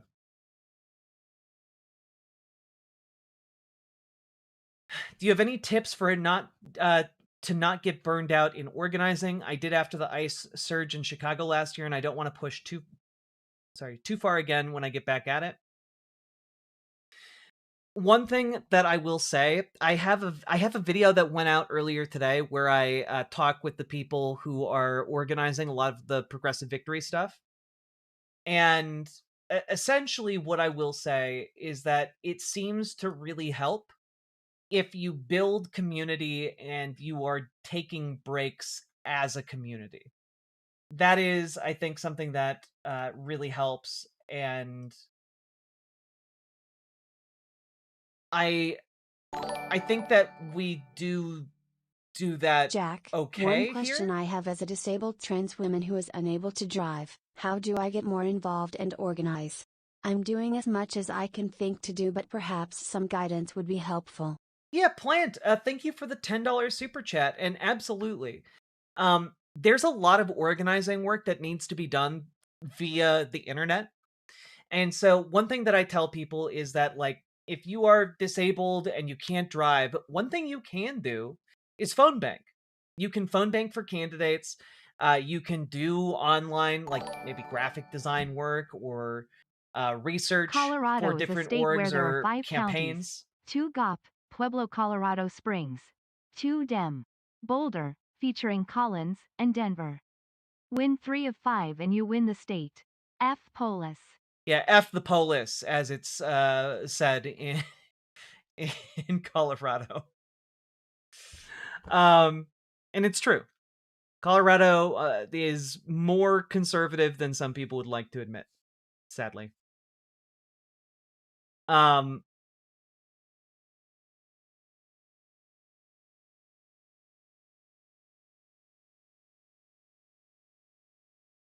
That's what I do. Graphics and needle boosting calls. Am disabled. Yeah, exactly, Animal.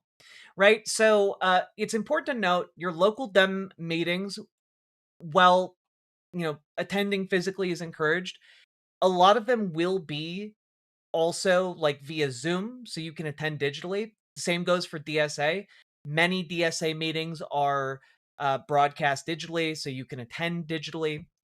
And I will also say that if you're looking to get more involved with individual campaigns, or targeted campaigns that might not be necessarily local to you, Progressive Victory is a very online organization, and you can get involved online there to do text banking, phone banking, etc. But your local DSA and your local Dems will also have initiatives like that. So, it really depends what org you're more comfortable with, right? Also, Dragonfly, veteran organizer in the Democratic Party, if you need ADA accommodations, reach out to local Dems. Some will be able to help. True. True. So I hope that helps, because I know it can feel very isolating out there. And the entire purpose of this channel is to help you feel less isolated and more empowered to take action.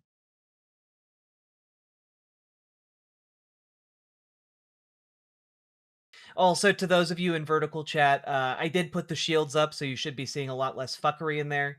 If you are having trouble chatting in vertical chat, just hit that subscribe button and wait 5 minutes. You'll be able to chat. Your stream gives hope and action. That is my goal.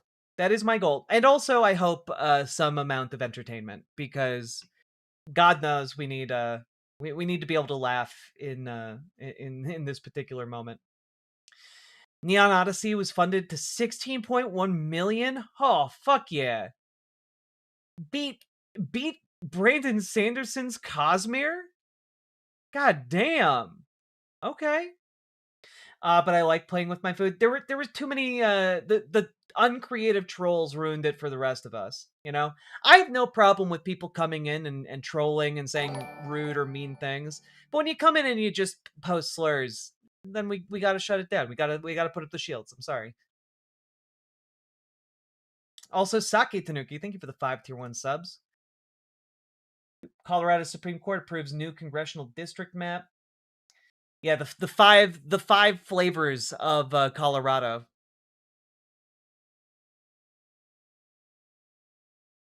Green, blue, bubblegum, grape, orange, lemon, chocolate, and of course, raspberry.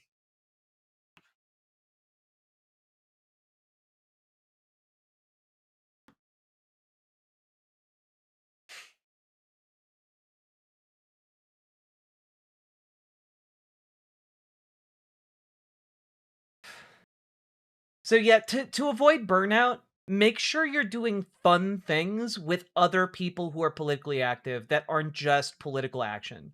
If you're going to just protest after protest after protest, that's draining you. You need to make sure you're scheduling time and being deliberate about scheduling time to do the things that build yourself back up. For example, I recharge my batteries when I play video games.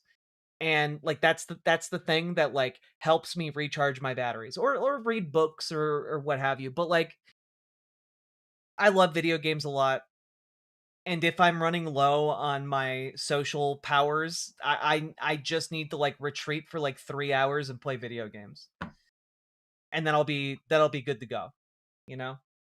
I know that about myself, so I try and schedule time for myself to do that, which isn't always possible, but yeah. Nocturnal 8999, thank you for gifting a membership. Very much appreciated. I went to a show with friends. Hell yeah, Plant. That's what we're talking about. Love the swordfish sweater. Thank you. 3, 2, 1, let's jam. Da da da da da da da da. All right. Gotta pay my dues? Hell yeah. Thank you. And let's take a look here.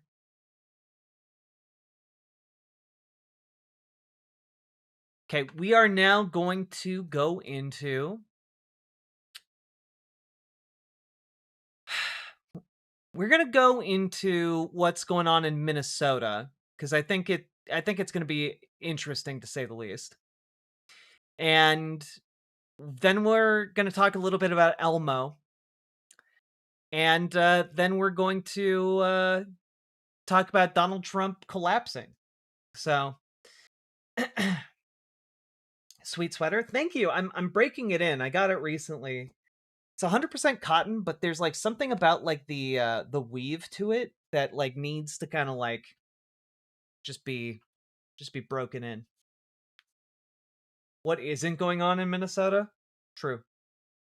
Elmo's too woke, I imagine. Oh, you're not ready for how woke Elmo is. Happy Pride Month, everybody. Cowboy Bebop is best Bebop. True. My head just whipped around with Elmo mention. Look, Elmo's waiting out there. We just got to make it through a story about Minnesota politics. Then I promise you guys will get Elmo. All right. But before we go too deep, we've been going for almost 2 hours now. If you guys have been enjoying the show, hit that like button, hit that subscribe button. And folks, hitting the like button, super important. Subscribing, also super important. The goal here is to build the channel, to do the things that make it bigger. So do the things that help. Share it around, hit the like button, subscribe, do the things. And we got a little song to let you know what to do.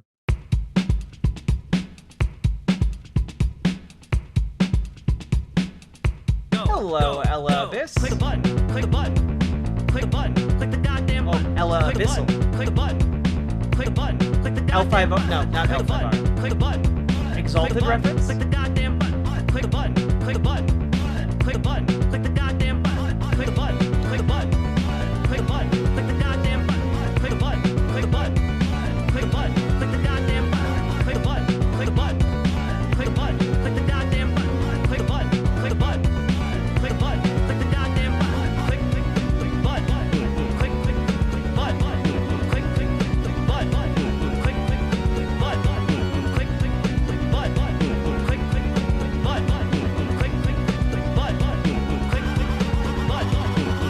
Yeah. You can click the vertical and horizontal chat likes. It's true, you can. You can juice all the chats. Yeah, Amber Brains, this is the spaceship from Cowboy Bebop. Or Spike's spaceship from Cowboy Bebop.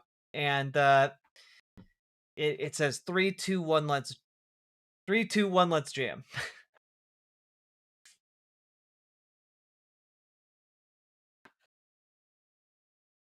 Da-da-da-da-da-da. Sounds like Genesis era Sonic the Hedgehog. You know, I'm sure Jazz Dog is inspired by that to a degree. You know, how could you not be? The Swordfish. Jink and Jive, you are correct. All right. Oh, 2D Synctium. Thank you very much can for the play $5 some super songs chat. from Elmo because I enjoy making everyone think worse of me. Sad face emoji, right pointing finger emoji, left pointing finger emoji. I cannot, because if I do, I will get DMCA'd and the video will be demonetized. I apologize. That being said, watching Elmo scream at Rocco is genuinely one of the funniest things that I've seen in a long time.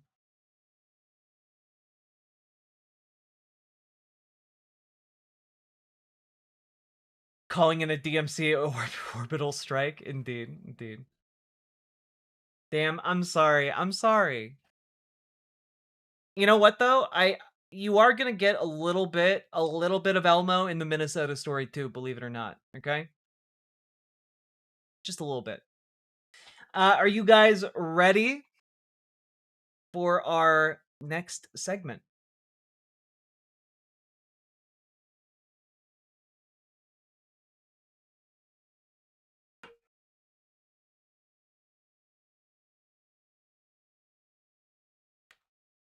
My two fave anime, Fate and Seven Sins.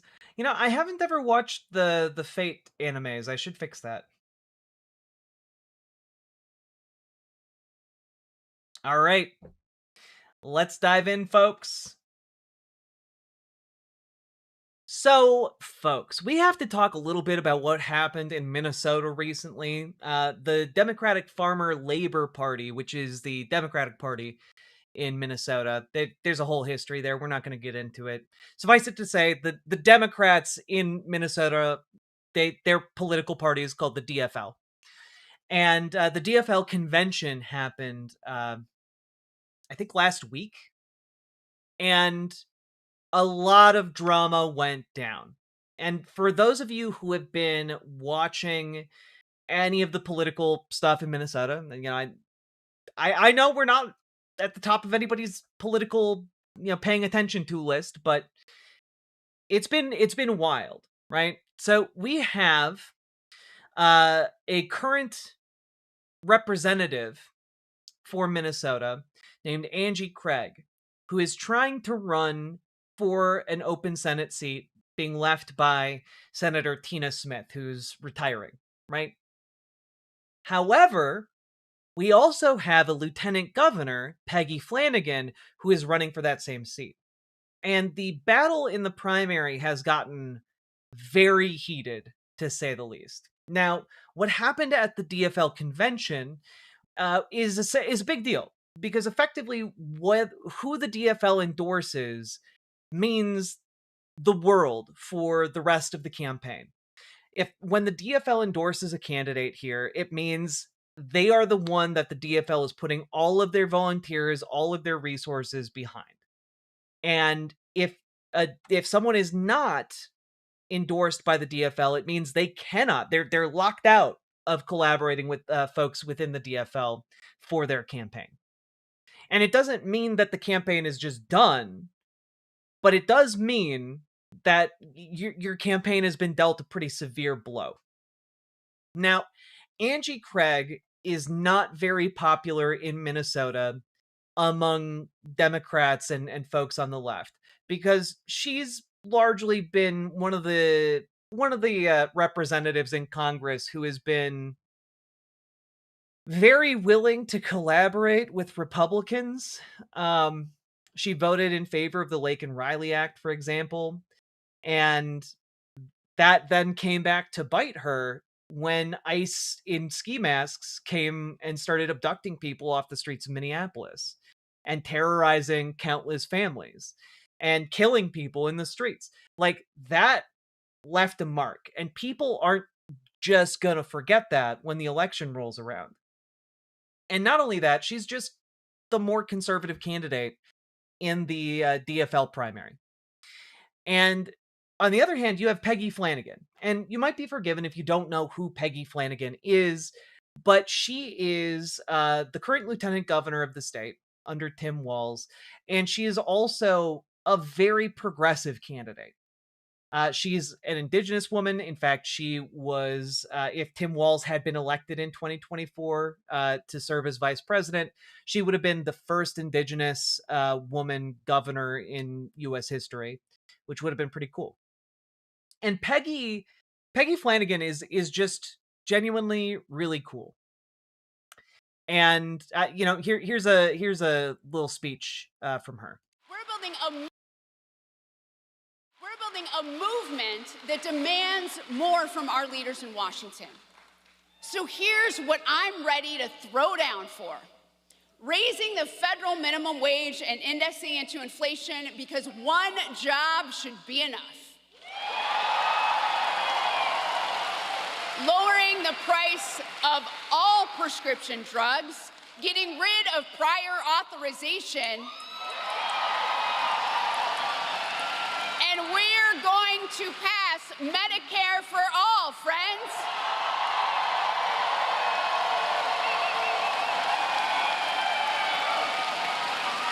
And we're going to fight for truly affordable housing so that people can make their rent and that young people can buy their first home before they're middle-aged. A child tax credits to lift working families out of poverty, codifying access to abortion,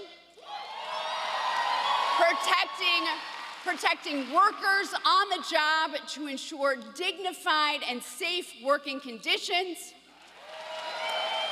banning dark money from our elections, and getting rid of politicians who expect us to settle for less, stay quiet, and accept scraps while they profit off of their offices. And finally, ripping ICE apart and fixing our broken immigration system.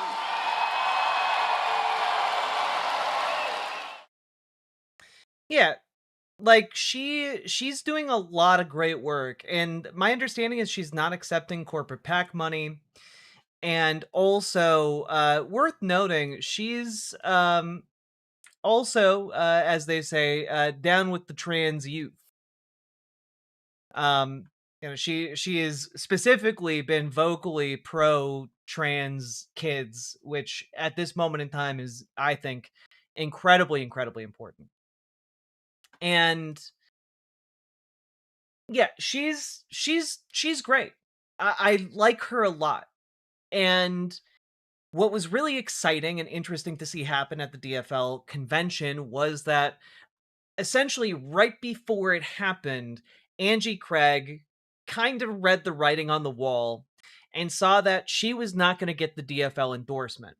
So what happened was that Angie Craig just said, fuck the DFL, we ball, and instead is now skipping the DFL endorsement process and saying that, oh, well, it's all hopelessly corrupt and there's too much infighting going on. Here's some local coverage of it. May 27th, 2026, Angie Craig announced she's dropping from seeking the DFL endorsement in her bid for U.S. Senate. Will be running in the primary just days before the convention was due to take place after 4 months of work from her campaign towards winning against Peggy Flanagan. So all of this is being done because she could not beat Peggy Flanagan when it came to getting the DFL endorsement. I have no idea what she thinks her pathway to victory is outside of DFL endorsement. That seems to be a very difficult road to walk. But it's also worth noting she was, prior to this, boasting about how popular she was within the DFL. So this is a huge blow to her personally as well. And I mean, like, this campaign has always been about the many versus the money. People have to understand our campaign from the beginning. We show up and we do the work. And meanwhile, Angie Craig has been taking a ton of money from PACs. And in fact, that has just come back to bite her in particular. And we'll get into that in a moment. But it is worth noting that around 75% of the DFL delegates were committed to supporting Peggy Flanagan by the time the DFL convention rolled around. And I mean, every Indivisible chapter in Minnesota endorsed Peggy Flanagan. And like, Angie Craig is effectively locked out of any meaningful organizing apparatus that currently exists. I don't really know what her plan is now, other than throw a ton of money and throw a ton of money at it and see what happens. Maybe hope that Republicans show up somehow and vote in the DFL primary. Like, some of the scuttlebutt, according to Taylor Dolan, who's if you guys want to know anything about what's happening in Minnesota politics, you should be checking in with her.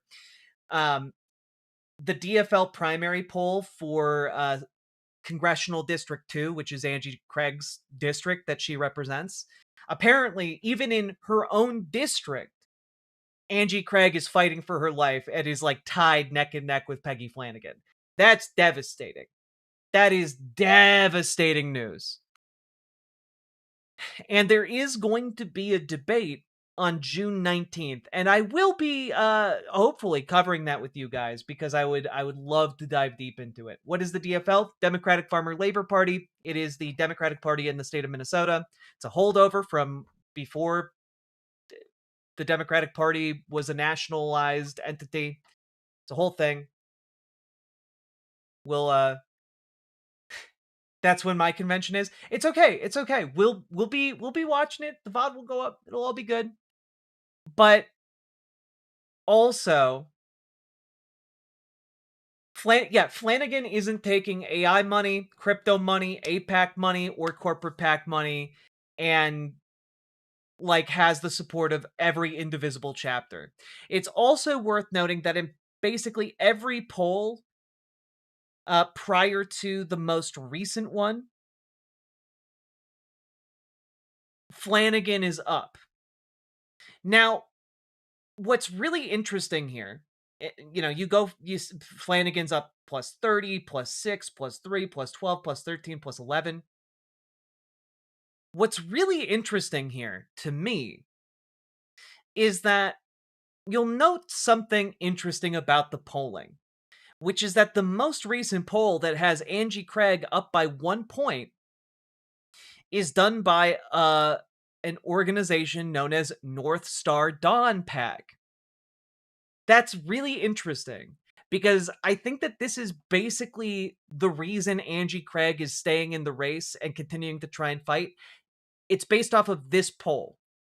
And not only that, the question then has to be asked, who is North Star Dawn PAC?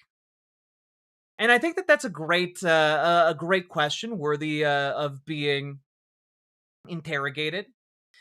Because, in particular, a couple days ago on May 28th, apparently Peggy Flanagan began her process of attacking Angie Craig, specifically for taking corporate PAC money. Angie Craig's taking APAC money, crypto money. And I want to point out one additional thing here, which is that this is all happening, of course, after Peggy Flanagan gets the DFL endorsement. I was pretty fired up about it. This is actually a GIF that you can find quite readily if you just just search Peggy under the GIFs on Blue Sky, which is incredible. The age of Peggy is here. But the question is still, who's North Star Dawn PAC? Let's take a quick gander. North Star Dawn PAC. Let's take a look here. Top result on Google. Oh, northstardawn.com. And it takes you to just a bare bones website paid for by North Star Dawn PAC. And it's just a page that says, meet Angie Craig. Raised by a single mom, Angie Craig grew up in a mobile home park where she learned the foundations of grit, determination, and a commitment to everyday Americans. In 2018, she flipped a Republican congressional seat to help take back the House and do her part to hold Donald Trump accountable. In Congress, she's taken on big pharma to lower the cost of prescription drugs, pushed to hold elected officials, both parties accountable, and stood up to corporate monopolies that have raised costs for everyday families. A married mother of 4, Craig is the first openly LGBTQ member of Congress from Minnesota. And that's great, but also she sucks as a politician. And it does make you wonder, hey, wait a minute. North Star Dawn PAC paid for this website and is directly supporting Angie Craig. North Star Dawn PAC also paid for and conducted the survey that has Angie Craig up by 1 point. And not only that, North Star Dawn is the organization responsible for running the first attack ad that Angie Craig has run against Peggy Flanagan. And that has backfired absolutely spectacularly. And to the extent that local news has taken an interest in it. This is from earlier today. This afternoon, Lieutenant Governor Peggy Flanagan's campaign team for U.S. Senate. I know this is very quiet. Let's make it a little bit louder here. Go. Took aim at a television ad you've seen on this channel, saying that ad is using an AI-generated deep fake of Flanagan. The ad is paid for by North Star Dawn. That's a super PAC supporting Angie Craig in the U.S. Senate race. The ad shows Flanagan smiling and holding her hand out, but Flanagan and her team say that image is AI and not her. The Craig campaign did not make that ad. They also did not pay for it. Again, this ad is from a super PAC that is not based in Minnesota. And that super PAC is not answering any of the questions I asked on these AI allegations in the ad. Craig's team said she does not support the use of AI in political ads at all. In Minnesota, you should know it's a criminal offense to use deepfakes and AI to influence elections or to harm a candidate. But it's not clear right now if this means that ad has to be taken off the air or if there's any legal follow-up. I'll be right back. What's crazy to me is it's illegal, but it's not clear if there are any consequences for breaking the law, which is like, I don't know, kind of a big problem if something is explicitly illegal. But this has now become a huge scandal. Basically, everyone in Minnesota fucking hates this. It played during like the basketball game that happened recently. People were complaining about seeing it. They hate it. They hate it a lot. So, like, if this was Angie Craig's, like, big gamble, like, she got fed polling from North Star Dawn PAC that she's actually doing great and she should stay in the race. And now they're trying to, like, run attack ads to, like, bring Peggy Flanagan down. This is maybe one of the worst strategies you could possibly come up with. So, basically what I'm getting at here is, I don't think that they're going to get a whole lot of traction on this anti-Peggy Flanagan train. And I think that's good. Right? I think that's good. Yeah, can we, if super PACs are people because they have free speech, can we jail the super PACs? I feel like that's a fair question. Now, I do also want to add another thing here, which is that at the DFL convention, of course, Amy Klobuchar, the club, took the stage and, got the DFL endorsement to run for governor. And this, of course, bums me out greatly. I've talked about this at length in the past. I'm not a huge fan of Amy Klobuchar. I find her to be exceedingly moderate to a degree that I think is definitively harmful at this particular point in time. But there was a ray of light at the DFL convention that I personally was not expecting, which is that Amy Klobuchar actually had a challenger at the DFL. And that challenger was Kobe Lane. And Kobe has been running a grassroots campaign for a while. I think since Tim Walz dropped out of the race. And, I've been aware of the Lane campaign for a while. I didn't know, like to be completely honest with you, there has been little to no press coverage of Lane's campaign in Minnesota. However, I've been aware that they've been going around and doing speeches. I watched their first speech, the first speech of the campaign season, and I was interested, but it seemed like a really big long shot.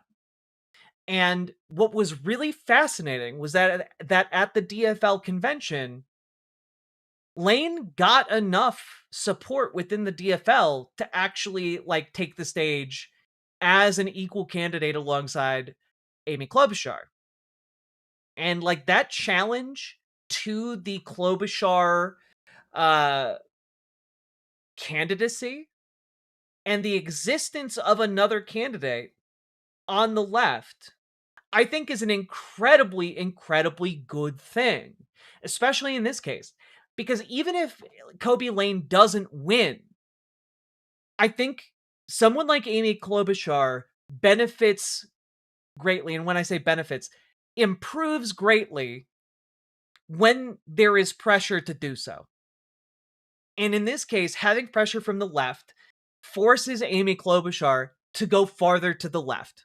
And I think that is inherently a really good thing in the case of someone who is a very moderate almost unpalatably so moderate candidate. And yeah, the push for Klobuchar to go more to the left, I think, is deeply, deeply important. That being said, one thing I kept hearing about from people who were at the convention was that Kobe's speech was really good. And I tried to find copies of the whole speech. Seemed very elusive. Some people only had like a minute or two here and there. But I wanted the full 15-minute long speech. And thankfully, Kobe Lane or someone from her campaign uploaded the full speech.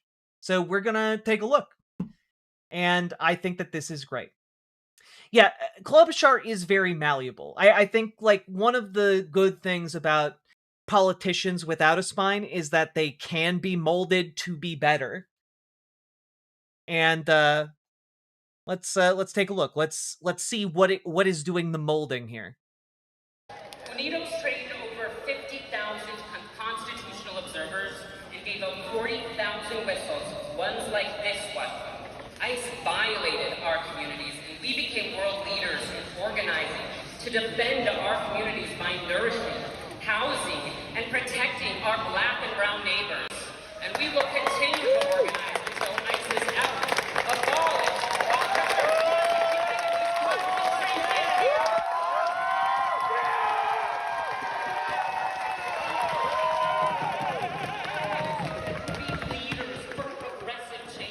Also, thank God for the captions. The sound quality of trying to record from inside a space like this is difficult to say the least. If you do not have an inside line on like the actual microphones themselves, the sound quality is terrible. So thank you to whoever on the Lane campaign who added the captions. what we do is sets the tone for what the working class across this country will demand. This is bigger than our party or our state. Our world-class organizing is just the beginning of a national movement to take back what's been stolen from the working class. Minnesota is skipping over the primary process. What we learned through Operation Metro Surge is that when we are called to meet the moment, to defend our communities from systems that seek to harm us, we must stand in solidarity because our communities are worth the fight.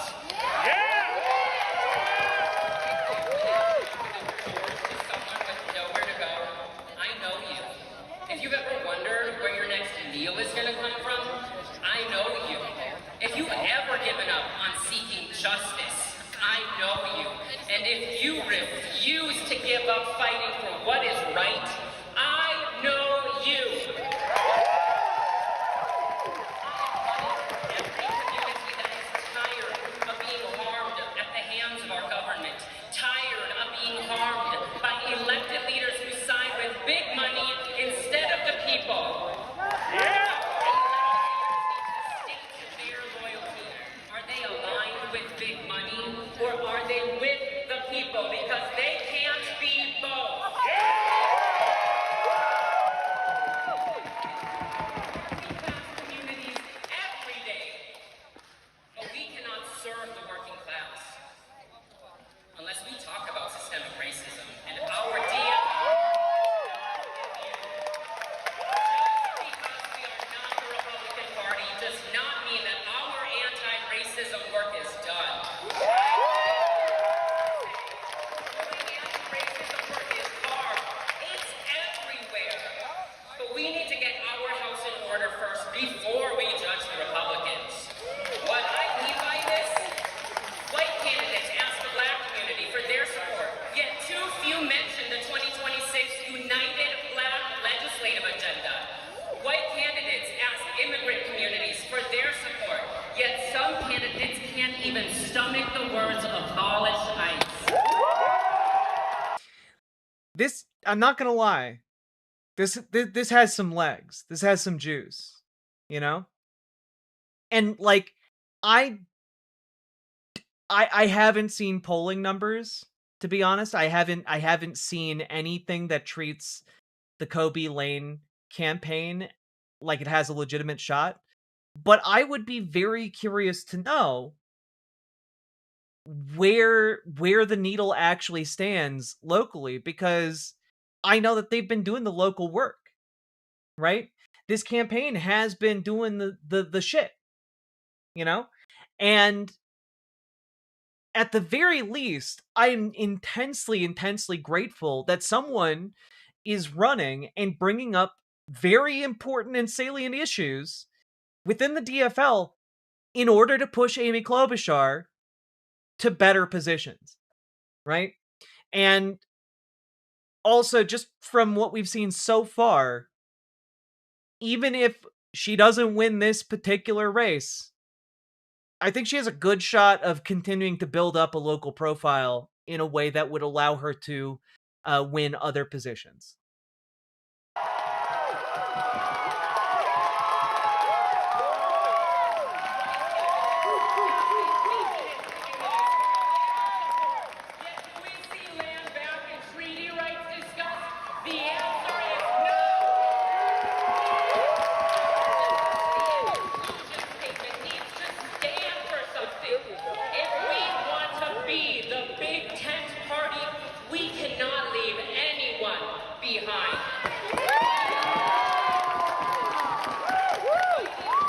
I remember when this kind of talk would make you a pariah. I mean, it still kind of does, right? Like, there is a lot of support in this room for what she's saying, but I don't think, like, it's not the majority of the room, sadly. But it is sizable enough that it gets her up there and allows her to make these points in a way that can't be ignored. And I think that that is a really big deal in Minnesota politics in particular. Because Minnesota politics, much like Minnesota interpersonal relationships, is very passive aggressive. So having this, having this message put directly in the DFL's sphere matters a whole lot. And this is part of the reason, this is actually an excellent demonstration of why I think it is very much worth your time to build power within the Democratic Party. Because it gets the message in front of the people who need to see it, which is other people who want to help and are generally aligned with you, but who need to be brought further left. And I think that this is an incredibly important component of how to unfuck the political system in this country. Unity means standing up for what is right, not what is politically convenient. We cannot leave trans kids behind and ask the LGBTQ community to vote. Also, she's cooking so hard, and there's still 10 minutes of this speech left.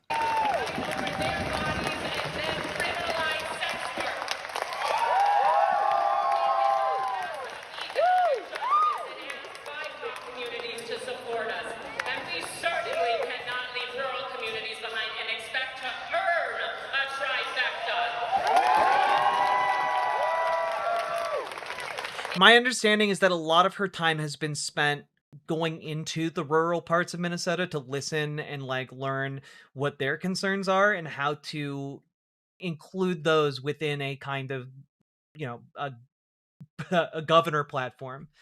And I have a sneaking suspicion that that might gain her more traction than some might suspect in Minnesota. Our electorate is losing faith in our party. All that they are asking for. What's her background outside of politics? This is one of the major like stumbling blocks, I think, for some people, which is that I believe up until like she got a degree in like political science, I believe, and became a Republican staffer and was working on Republican campaigns until like 2022. And that, I think, is a rough pill for some folks to swallow, especially given, you know, Trump is president again, and like that part sucks. But she is cooking here. And I am also someone who believes that people can change. And I also, I come from being like a fundamentalist Christian religious conservative from my own background. So like I'm well aware people can grow out of this and change. And yeah, it is weird, right? But I am also going to say this is one of the things that I don't care about a whole lot. Largely because when I look at what she's doing functionally, I appreciate the function of what she's doing more than whatever her background is. In particular here, what I mean is whether she is doing this sincerely or not is irrelevant.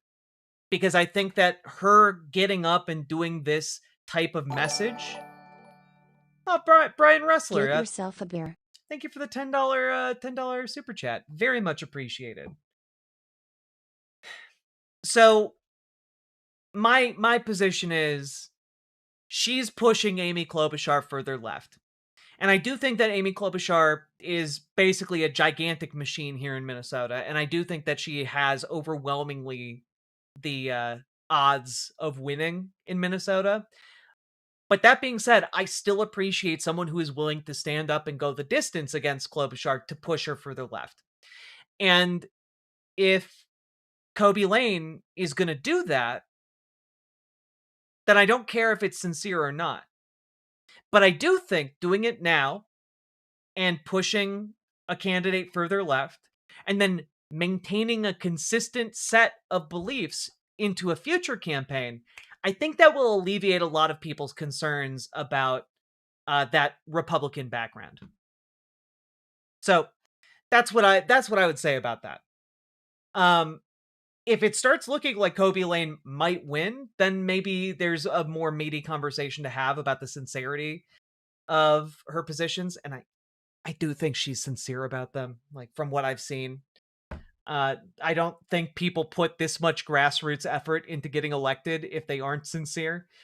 But yeah, that's just kind of my thought process on that. Policies they can rally behind. I speak today as a young person in this state. We must stop telling young people to have hope for a train that just won't come. Yeah, exactly, Forlorn 79. When my approach to politics is not fanning out over different candidates. It's not sports based. It's not what color jersey they wear. It is, are these people going to be useful for pushing the kind of policies that are needed to change the country in a more positive way? Like that is it. End of story. And I think, I hope that helps kind of like click any pieces into place for you guys about how I view politics and how I view advocacy. Because I don't view what I'm doing here as like a outpouring of like my innermost self. I view it as a tool to try and make the world a better place.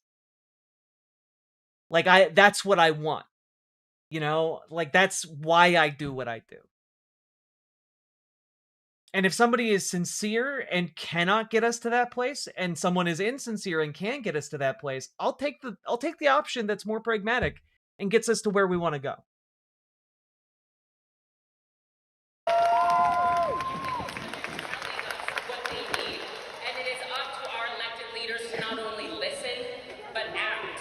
Our communities set the agenda, and our elected leaders should follow.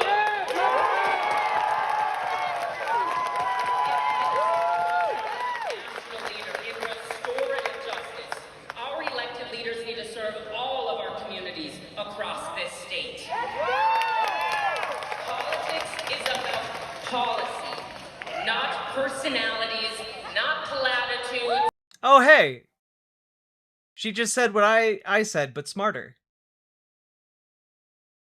Thank you. The governor is a powerful vessel for policy with a signature that impacts impacts over 5 million Minnesotans. If we are a Big Tent party, then we need to act like a Big Tent party. We found in how all of our working class communities stand together in solidarity. Well, and that's true, Queenie. Problem with insincere one is you can't trust a word they say because they lack insincerity, which is why when it comes to insincere politicians, like, you need to be able to leverage the power that forces them to do the thing that you want them to do. It's when it comes to the insincere politicians, it's a question of power, right? It doesn't matter if someone is insincere if the power that has been set up by people and organizing forces insincere folks to take actions they wouldn't otherwise do that benefit everybody. You know, does that make sense? Like, politics is a power game. Like, that's it is all about power. I get nervous about the tent being big enough for the Cheneys. Well, that's the thing, right? The Cheneys coming into the tent weren't to serve any kind of pragmatic future for the Democrats. The Cheneys coming into the tent were to serve the neoliberal transition of the Democratic Party. It was to kill off the liberal and farther left elements of the Democratic Party. That's why they brought the Cheneys in. Right? And so that is one of the weaknesses when you start talking about insincerity among politicians. I won't believe a word out of her mouth without a you betcha or a don't-a-cha know. Don't you know? Oh, you betcha. Oh, don't you know? We got to get into a boat. And working class solidarity means the future governor must bring with her every working class community to the governor's office. The silver lining in this round is that we have an opportunity today to build a party, to build a state that serves us, our families, and our communities. The vision I am offering you today. Like, I guess I get to I know I'm interrupting and that's rude of me. But I guess the point I'm making is that if we suddenly found out tomorrow that Bernie Sanders has actually been going home every night and talking about how much he hates socialism and how he really loves capitalism and like it's all been like a big facade, I don't think that would invalidate the usefulness of Bernie Sanders going out there day after day doing what he does. You know? Like, the utility of what Bernie does is what makes him important. It's not it isn't necessarily his sincerity. Though in politics, sincerity is also a kind of political capital. But yeah. It's one where we finally fight private equity in our lives. A way of life that measures success by profit margins and shareholder value. Let's build systems that measure success by how resilient and prosperous entire communities are. Our local businesses are the ones that organize and distribute resources when our community... Yeah, I'm not saying that sincerity and authenticity isn't important. But what I am saying is that when we're talking about politicians, we have no method really outside of consistency over time to validate their sincerity. You know, none of us can peer into their hearts. None of us can like definitively prove that any given politician is sincere, right? It's just that consistency over time that builds political capital. And in a case like Kobe Lane, if she was doing much better in the election and had like a chance, like a big chance, a significant chance of winning, then like the conversation about, hey, how did you de-radicalize from being a conservative starting like 4 years ago would become a much bigger question. But here I'm not really as interested in that because the utility of her running is not necessarily limited to just if she wins. Her running alone and running a campaign in this particular way is incredibly useful and has a utility I of its wonder own. if she understands how much I was wrong about that in the past. I've learned and improved would go. Yeah, and that's the thing. And maybe she has. I imagine that Kobe Lane has had those conversations. But again, because of the lack of coverage, I'm just not aware of them. I do know we might have an in to get her on the show, so I guess I'd be interested in having a conversation about that.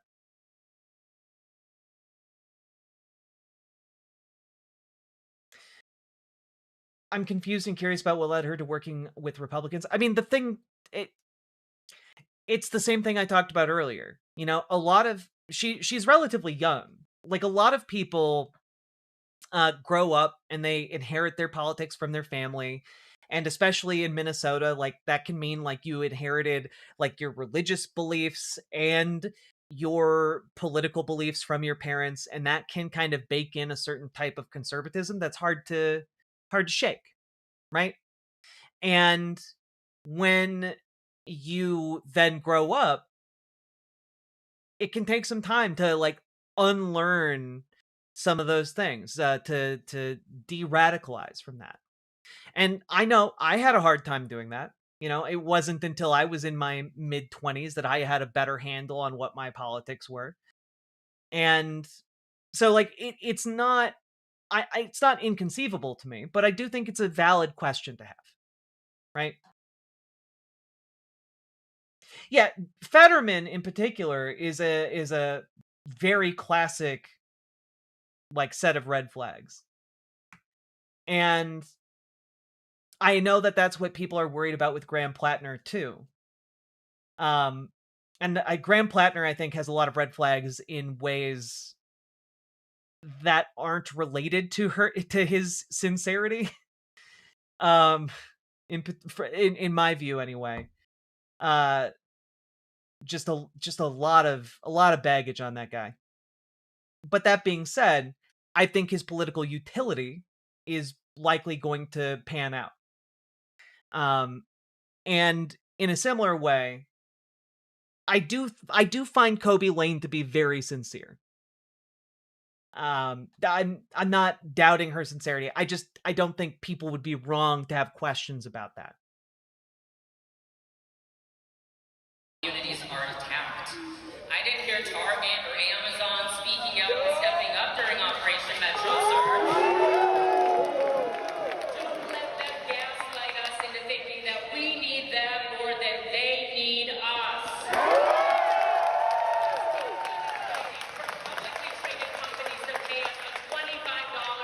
Also, I do think having a serious conversation in Minnesota, specifically about Target, which is headquartered in Minnesota, like I do think that there should be state level action to punish Target for allowing itself to be used and allowing its premises to be used to terrorize people in this state.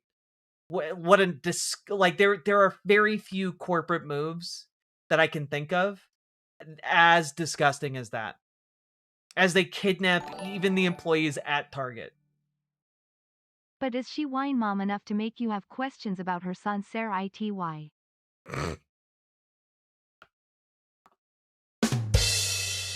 damn it, Sake. Leftists clutching pearls at Graham Plattner's past is really shooting themselves in the foot. Yeah, like I'm just not very interested in the conversation on that one, you know?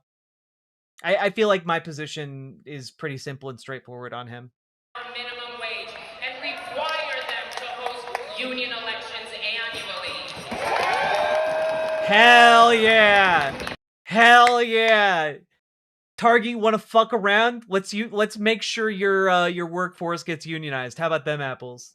So we will pass a law allowing workers on strike to tap into unemployment insurance. Oh, fuck yeah.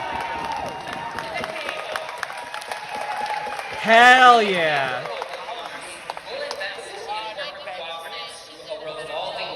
Hell yeah. She's speaking my language, okay?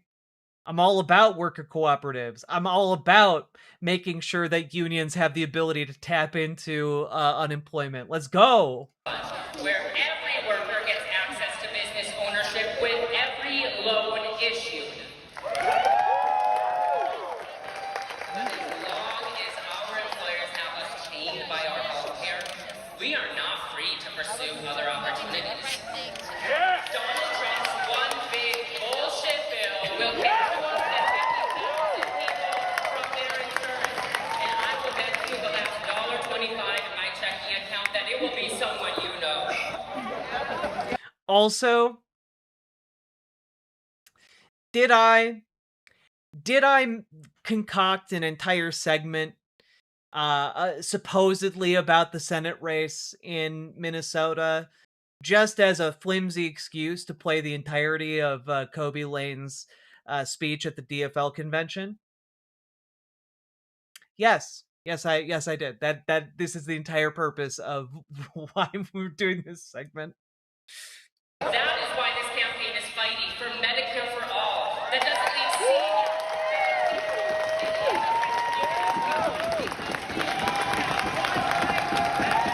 Yeah, she still has 6 minutes.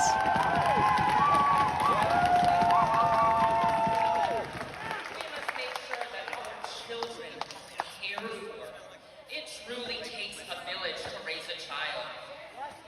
And this is more than just freeing up parents for the labor force. It's about making sure that our children have early childhood interventions to make sure they're prepared with phonics and social skills before they get to kindergarten. Hell yeah, K 2 through K. Racial disparities in education, and it starts with making sure teachers have what they need to meet our children.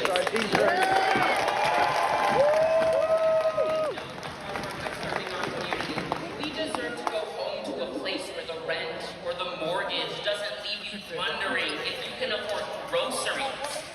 The problem with our housing market is that we've allowed housing to be an investment vehicle to be profited from. Yeah! If you are a renter like me, I see you, I hear you.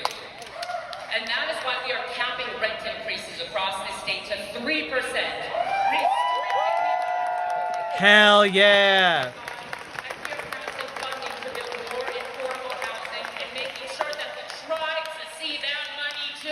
Oh, hell yeah.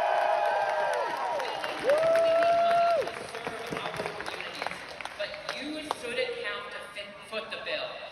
We will fight for a progressive corporate tax system and a wealth tax to make sure the most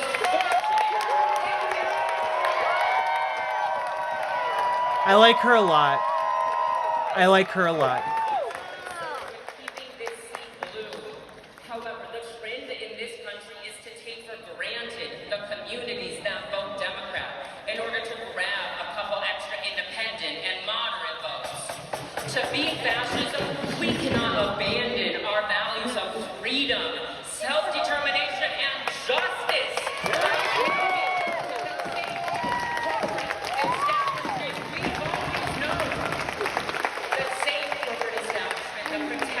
The very systems that enabled Trump's elections. Systems that allow billionaires to profit off the genocide in Gaza.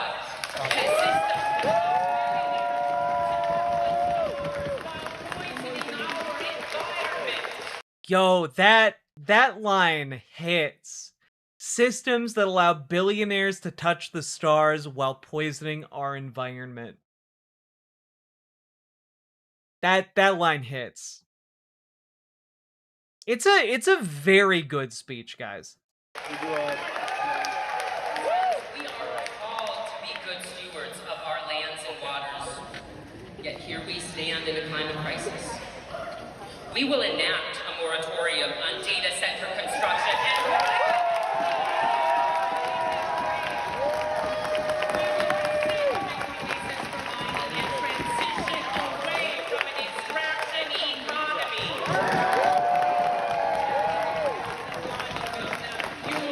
yeah. that get us to our 2040 carbon neutral goal.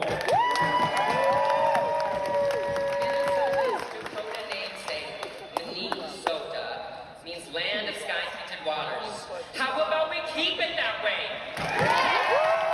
are reaffirming in this election. People are more important than profits. Healthcare and housing are human rights. Immigrants are welcome here. Hate has no home in our state, and no candidate should ever take ACAP money. Hell yeah!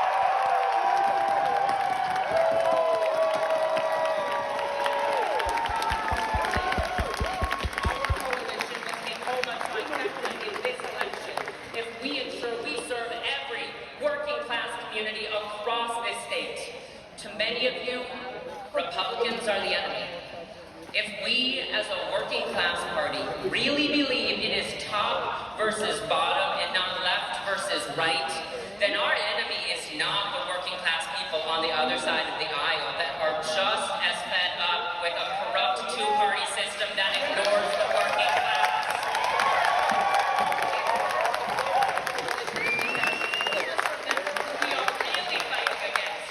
The real villains are in the Epstein class.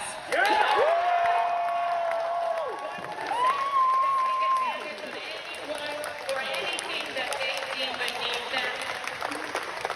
Friends, we attended the No Kings rallies, yet what stands before us is the coronation of yet another corporate Democrat.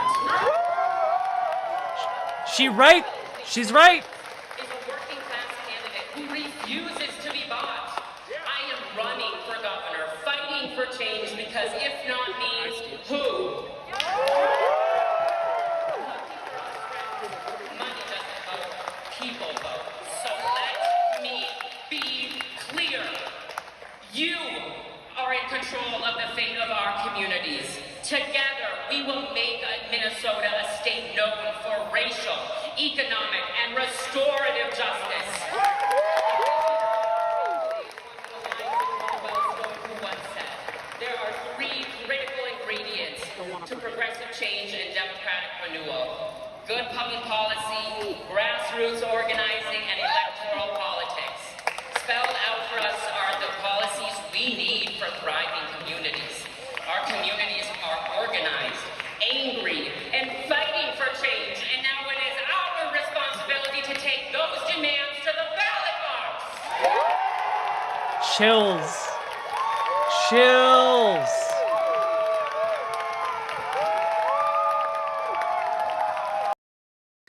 Well fucking done. Also, props to whoever on the Lane campaign did manage to capture all of that off of a cell phone, because damn, that was good. Damn, that was good. All right. This woman is giving big boss vibes. No fear, all handling business. Hell yeah.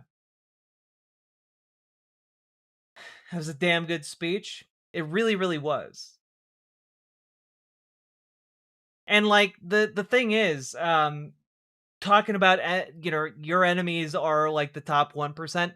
That is a really important component to include inside of your speech at this particular juncture.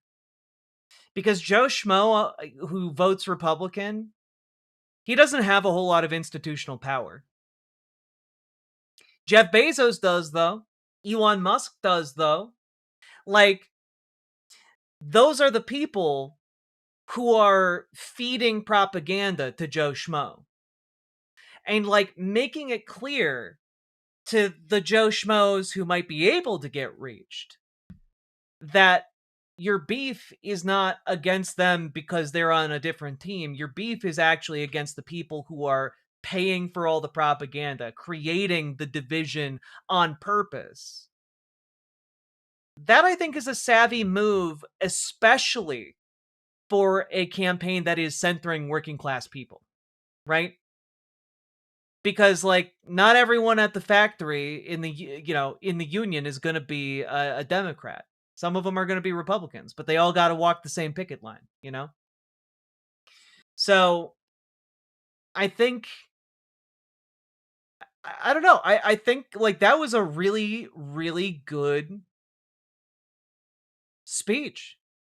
I am flabbergasted and impressed. And I will say also, that was a 15-minute long speech, and there was practically no fluff. Almost all of it was directly, almost all of it is directly related to policy. And frankly, I do think aligning a set of policies against Klobuchar is really savvy politicking as well, because what it does is it leaves open the idea that Klobuchar's campaign will just like yoink several of those planks. And then that means regardless of who wins, we get more farther left concessions. And I think that that is a really good thing. That being said, I do hope that Kobe Lane continues to rise. I hope that the race becomes more competitive, because I gotta be honest, I have been very the word that comes to mind is dour. Very dour and sour about the idea of Amy Klobuchar as governor of Minnesota. And having even just the semblance of another option, I don't know, feels pretty good. I like it. So, if you guys are interested, I'm going to link the speech here, and I'm going to encourage you guys to share it around. Believe it or not, there are around 400-ish people watching right now. Actually, wait, there might be even more than that. Let me take a look. About 450, maybe 500, depending on how you slice it. People watching right now. And that means that this speech actually is having its viewership doubled just by you guys watching. Because right now, this speech only has 493 views. So please share this speech everywhere you can, with everyone you can. And I know some of you guys watch like the Majority Report. I would encourage you guys to try and get this in front of the Majority Report. I think we could get more media coverage for Kobe Lane and her campaign. Okay, share it around. Make people aware that the Lane campaign exists. And I'll be putting this up because, frankly, if I titled this video, Kobe Lane in Minnesota gives incredible speech, it would not get any views because nobody knows who she is yet. But talking about the political war that is currently going on within Minnesota, I think might get more eyeballs on this incredible speech and this incredible candidate. So I don't have much outrage right now, but I'll do what I can do. That's all I ask of you guys, you know? I know not everybody has all the connections, but all of you do have some connections. Use them if you got them. All right? And I will also say, get organized. Join your local Dems. If more people had been aware of Kobe Lane within the DFL, maybe she would have had a chance at getting a DFL endorsement. If you guys show up at your local Democratic meetings, you can become people in your local community who can go out and find more candidates like this for higher office. You can shape the political future of your areas by getting involved, by showing up to your local Democratic meetings, by showing up to your local DSA meetings, by getting involved with Progressive Victory and door knocking, phone banking for different electoral campaigns. You guys can make a huge difference. Okay? And I want you all to know that we here have a community that can help you out. join our Discord, reach out to Dragonfly if you need help joining your local Dems, reach out to Gamergy if you need help joining your local DSA, and there's a link down below if you're interested in getting involved with Progressive Victory. And the folk like Dragonfly and Gamergy, they have years of experience organizing within their respective organizations in order to be as effective as possible, and they're willing to help you be effective too. So please take advantage of that. Please get involved. Now it is vitally important. And I hope the folks, I hope those of you who've kind of maybe missed your primary season already for the midterms, I hope you still get involved now so that you can be more involved for the 2028 season, because it's going to be even more insane as we go towards 2028. Like we are already on the roller coaster. It is already heading up to that cliff, and it's gonna be a rough, bumpy ride on the way down, okay, folks? So, all that being said, hit the like button. If you got anything out of this, subscribe, leave a comment, let me know what you thought about Kobe Lane's speech, and also share this around as well if you feel inclined. I would really, really appreciate it. You guys make this show possible. Couldn't do it without you fine folks. And last but not least, check out ImogeneOlivia.com, gender euphoric lingerie designed from the ground up for trans femmes.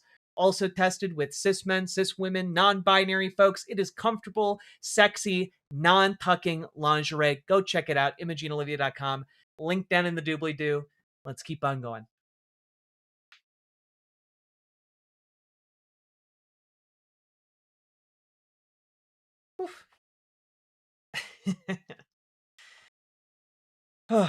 I recently just discovered you from the line, "Who the hell are you?" I've liked what I've heard so far. For context, I'm a trans woman professor in SoCal.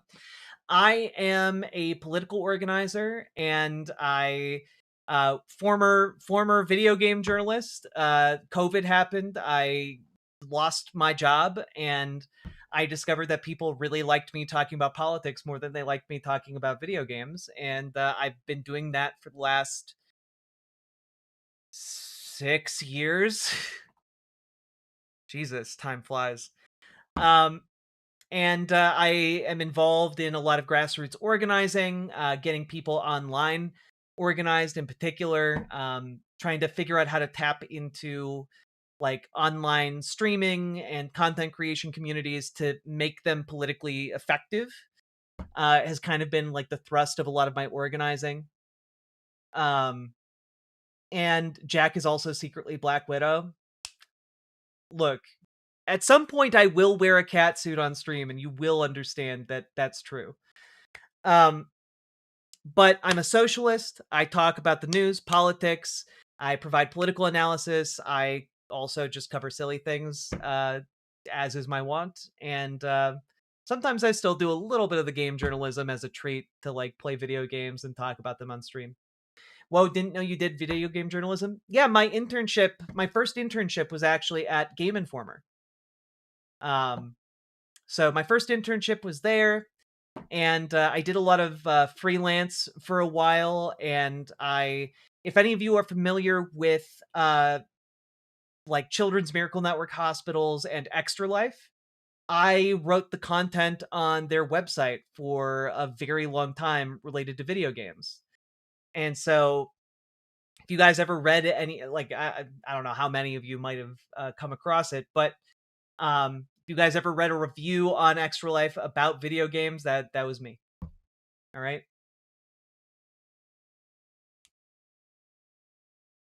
Now, if only game content would do well as videos on the channel. Yeah, that's the thing, right? Like, I don't do a whole lot of gaming content these days, simply because it does not do numbers alongside the politics. But you know, I'm open to at some point maybe attempting a gaming channel as well, just as like a fun aside. But it's not going to be the main thrust of what I do. I was always excited about Extra Life when I worked at a AAA studio. Yeah, Extra Life is great. Yeah, COVID happened, and that Extra Life was the main source of me being able to continue doing what I do, and COVID just fucked everything up.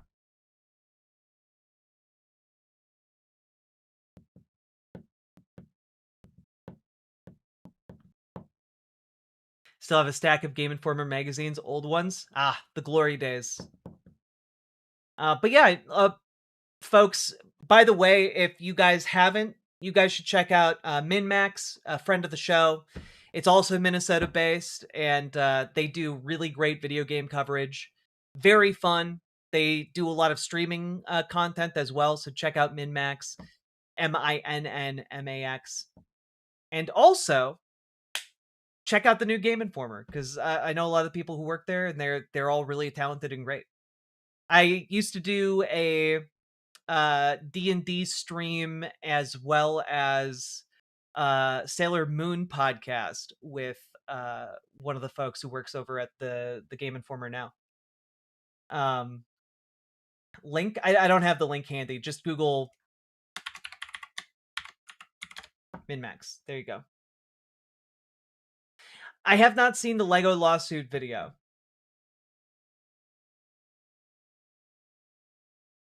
So hopefully that answers who the hell am I? You know? There's a new Game Informer. Oh, that's awesome. Yeah, the GameStop like basically killed off Game Informer, but then like some other company came along, bought Game Informer's rights and resurrected it. I don't know. It's a weird story. The ownership situation seems to be odd at the moment, but either way it's back, so that's great.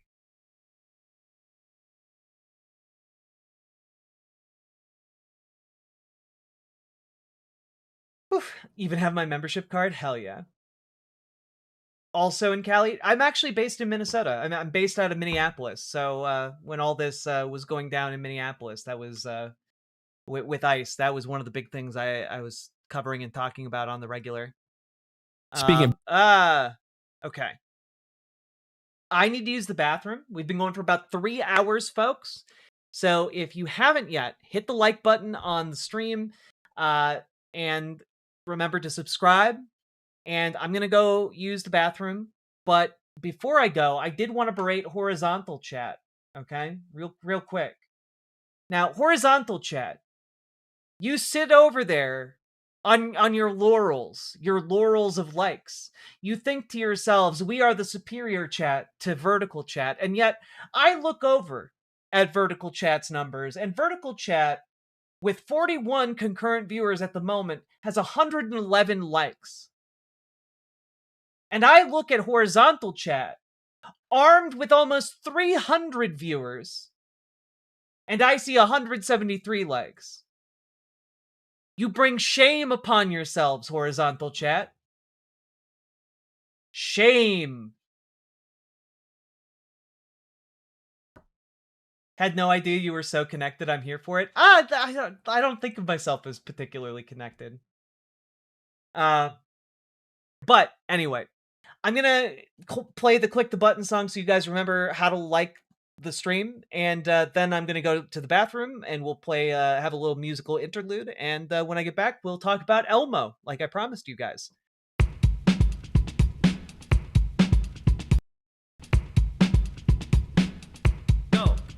Go. Click the button. Click the button. Click the button. Click the goddamn button. Click the button. Click the button. Click the button. Click the goddamn button. Click the button. Click the button. Click the button. Click the goddamn button. Click the button. Click the button. Click the button. Click the goddamn button. Click the button. Click the button. Click the button. Click the goddamn button. Click the button. Click the button. Click the button. Click the goddamn button. Click the button. Click the button. Click the button. Click the goddamn button. Click the button. Click the button. Click the button. Click the goddamn button. Click button. Click button. Click button. Click button. Click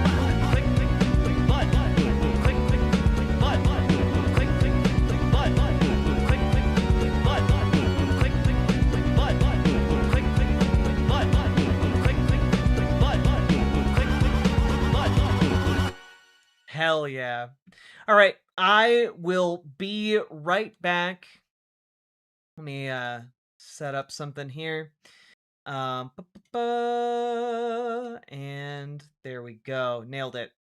I will BRB.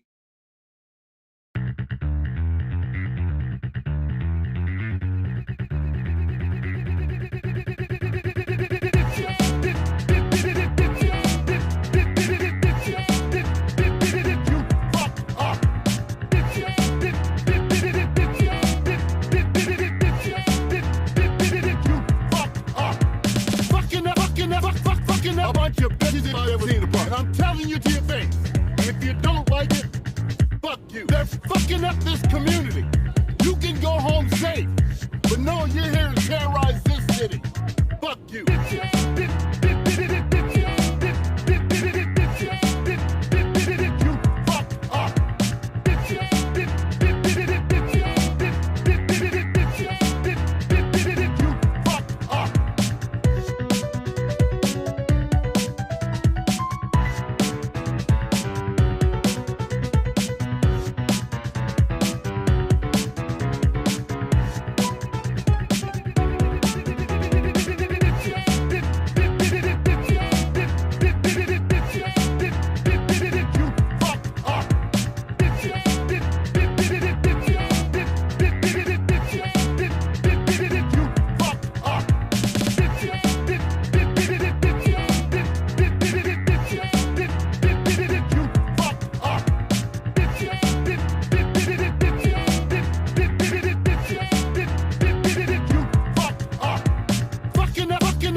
A bunch of bitches if I ever seen a bunch. And I'm telling you to your face, and if you don't like it, fuck you. They're fucking up this community. You can go home safe, but no, you're here to terrorize this city. Fuck you.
understand that the Democrats right now are a bunch of idiot buffoons. They have the audacity to blame the queers for being too left-wing and insist on shifting their politics right. Now, I ain't saying there's all that. There's that Mamdani guy. He's pretty slick. And AOC even endorsed his ass. I know what a wise guy like you can do. Get out there and protest them fascist dingrods. No kings, no problem, am I right? And since you're the musical type, spread the message through your art. Just tell him Vinny sent you.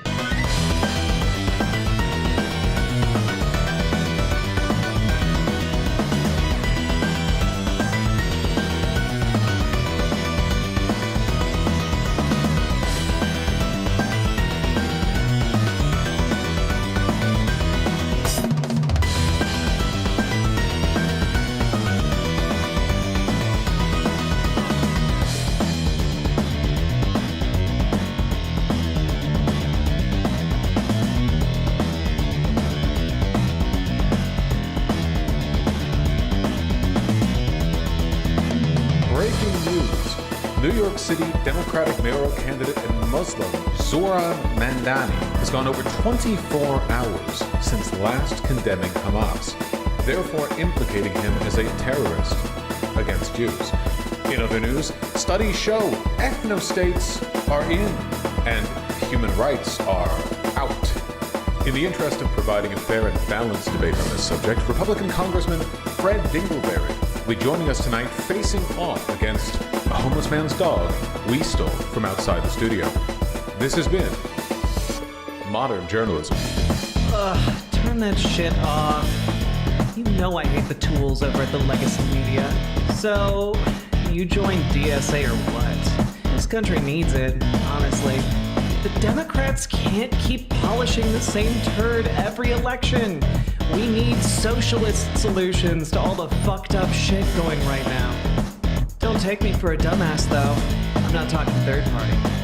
It sucks, but we gotta change the Dems into something less shit.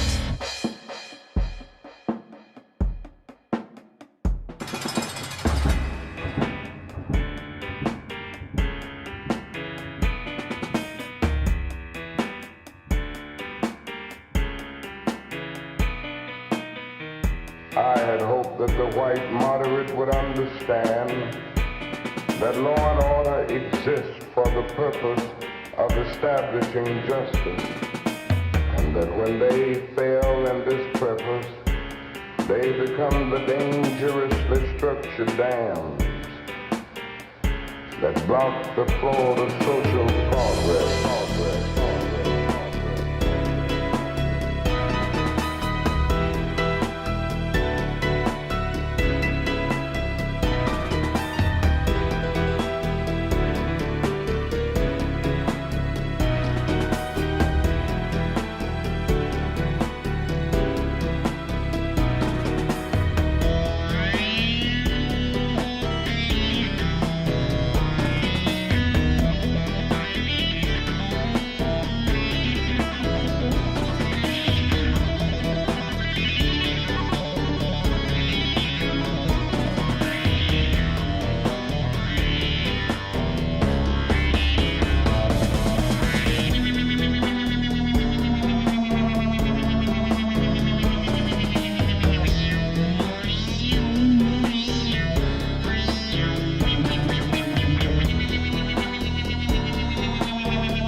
Hello, folks. How we doing? Kind of makes me wish my fave streamers would do VO cam. I would love to do voiceover cameos in indie games and animation projects. I'd enjoy that very much. Hello. How we doing? Also, MathBlade314, thank you very much for the raid. Welcome, folks. Wanted to send people to Riverboat Jack because I like listening to Riverboat. Hell yeah. Appreciate it. Now I can listen to you and get a news fix. Hell yeah. And we're only covering the most important of all news today. That's not necessarily true. But are you guys ready to jump into our next segment? Because I know I am. Did we ever get Dave's Jubilee? Not yet. Not yet.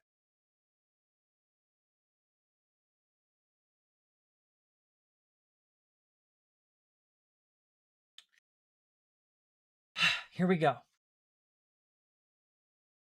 So, folks, as I do on a weekly basis, I go through the different conservative channels that I'm aware of and see if there's anything we might want to talk about.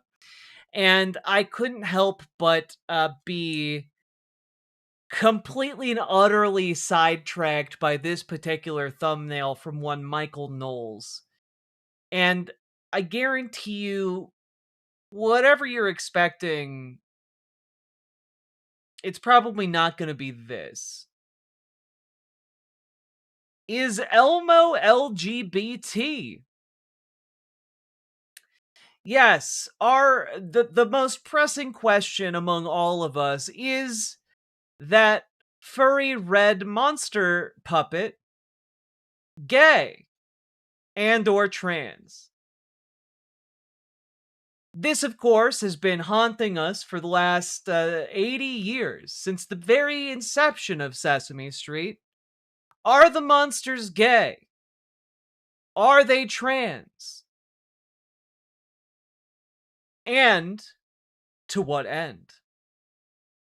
This and more we are going to discover as we dive deep into Michael Knowles' ailing psyche and try and figure out exactly what's going on. The title of this of the video that he put out that had this segment in it, by the way, is called "The Horror They Just Won't Let Pride Month Die." And I gotta be honest, as a bisexual trans woman who's also a socialist, I have to be honest with you, Michael. No one in the LGBTQ community thinks about Pride or Pride Month nearly as much as conservatives do. It's genuinely wild. Like, I get post after post in like my chats from bigots who are just like, "Oh, Pride Month, you're gay." I'm like, yeah, I am gay. But like, you guys think about it nonstop. It's crazy. Like, I'm not over here thinking about whether or not Elmo, the fuzzy, adorable monster from Sesame Street, is gay. That's you. You're doing that to yourself. Just a daily. Let's jump into it, shall we? Let's do it. God help us all. Folks, it's Pride Month. It seems subdued. Just the other night, not to tell tales out of the home, but sweet little Lisa turned to me. She goes, "Mag, doesn't it kind of seem like there's not a lot of Pride stuff going on?" I said, "Well, girl, it's still May. Isn't Pride June?" But she made the good point. She said, "Yeah, but it's used to be. You start hearing about this in March. April, May, it's just going on, and you're not really hearing very much." And now we're in June, and you're really not hearing a ton about Pride. I think this is because Pride is mostly over, and the reason Pride is mostly over for now is because of the popular vote victory in 2024 during. What the hell? Pride isn't over. It just hasn't happened. Like, this is a genuine question. Do conservatives not realize that the reason we have a Pride Month is very specifically so that it makes it easier for different towns or cities to organize their respective Pride events? Right? Like, it's not that there is a mandated solid month where everything is Pride related. It's a set period of time during which people can have or schedule their different events. And also, some places don't have their Pride parades until July. Like, it's loosey-goosey. It's kind of like it's more of a set of guidelines, really. It's not like a hard and fast rule. And it's very odd to be like, well, why isn't Pride happening in March? Why aren't they talking about it in March? And it's like, because it's not Pride Month yet. People haven't planned it yet. Yeah, like Shadow Talon in YouTube chat is our Pride is in September. Yeah, it's loosey goosey. You can have a Pride event whenever. In which time Republicans campaigned against all the weird LGBT stuff, and the corporations and the Democrat politicians got the message, so they're trying to downplay it. They haven't given up on it. They want to bring it back, but they want to downplay it for now. The reason why Pride is canceled is because of Trump's massive manhood, which he is very proud of. It's true. It's true. You want to feel like that man can't control himself because of this carnal, just unbridled attraction to you that he can't keep his hands off of you. You have a God-shaped hole. So they don't get totally blown out in the marketplace or at the ballot box. Some libs Yeah, it would really suck during Pride Month to be blown in the marketplace. Haven't gotten the message. Here is J-Lo, the ageless J-Lo, with her Pride message. Hi, beautiful people. It's Jennifer Lopez, star of Office Romance, and I am here to wish you a very happy Pride Month. Let's be honest, you deserve all 12 months of the year, so make sure this one is extra, extra special. In fact, you officially have permission to skip work. Just tell your boss, Jennifer Lopez said it was okay. I am sure they'll understand. Man, I love Michael Knowles faking concern.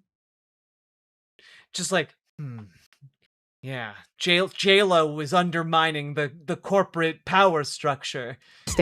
But in all seriousness, I hope all of your months are filled with love, laughter, joy, and chosen family. And if you're not out yet, that's okay. We're here and we're waiting for you whenever you're ready. No rush, no pressure, just love. Now let's get loud and proud this month. I love you. Happy Pride. Thanks, J-Lo. We love you too. Chosen family. That's the weirdest phrase from that to me. What is chosen family? That's really simple, Michael.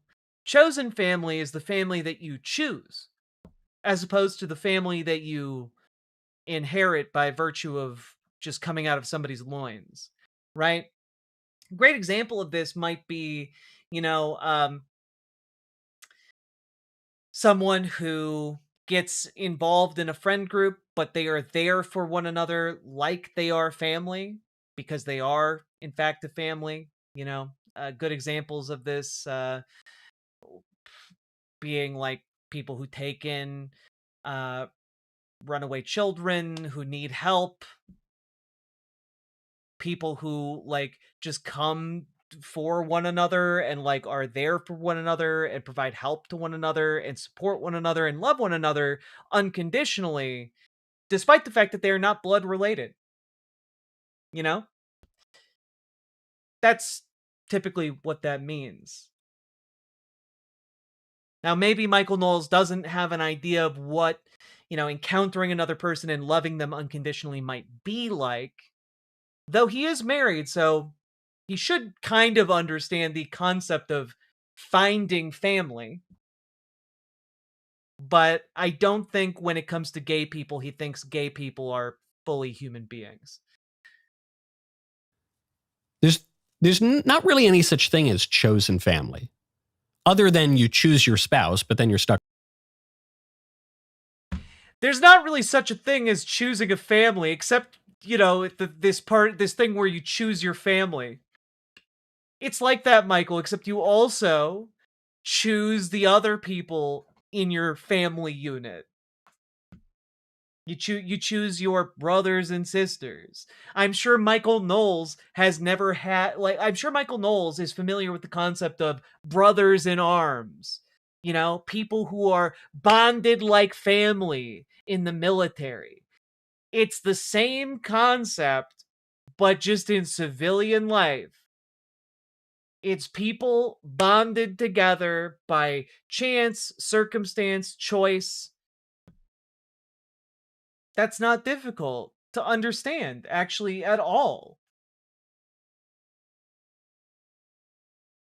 Like, if you need like an example, I'm trying to think of like a good fictional example of this. Like a father figure to someone who is otherwise estranged from their own family, and they kind of form a bond. Yeah, adoption would be a form of found family. I was trying to think of like a narrative example, and I just didn't have one ready made. Except, what about all those monsters over on Sesame Street who all seem to love each other and support one another? And despite the fact that they're all very different monsters, they come together to support the community and one another. And they're there for each other through thick and thin. They share their worries, they share their fears, they share coping mechanisms. Yeah, I think Sesame Street might be a really good example of found family. With your spouse forever. So at that point, it ceases to be a choice. But one of the defining features of family is family's not chosen.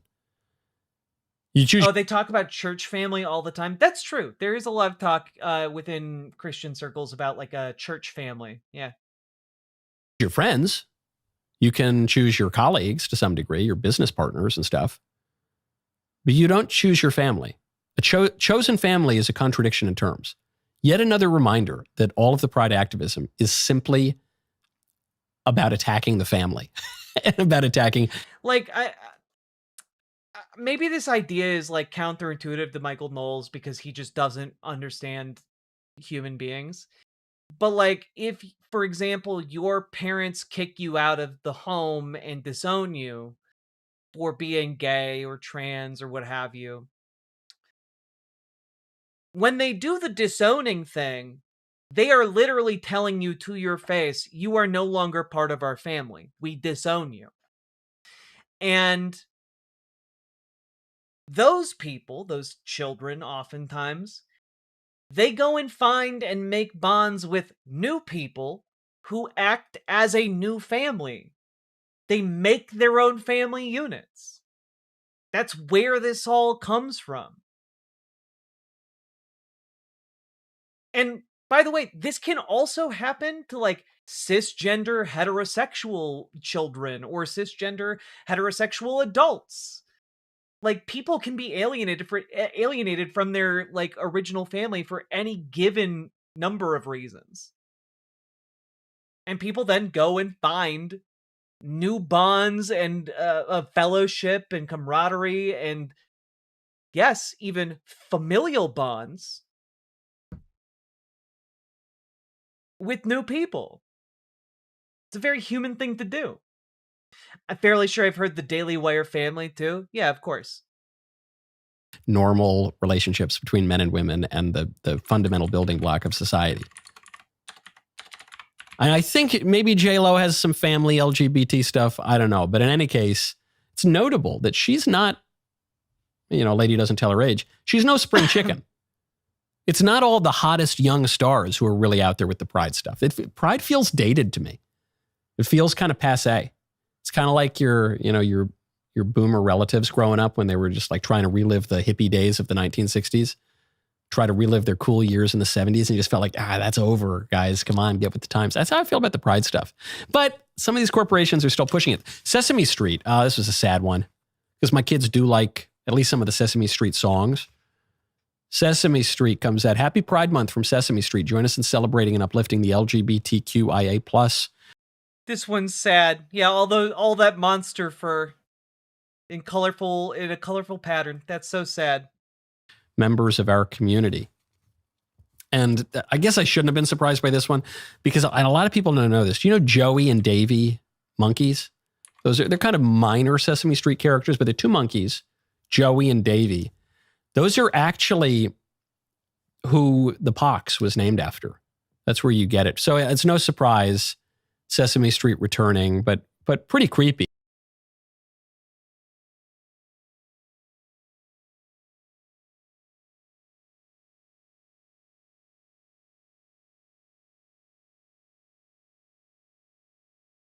Get it? Because of monkeypox?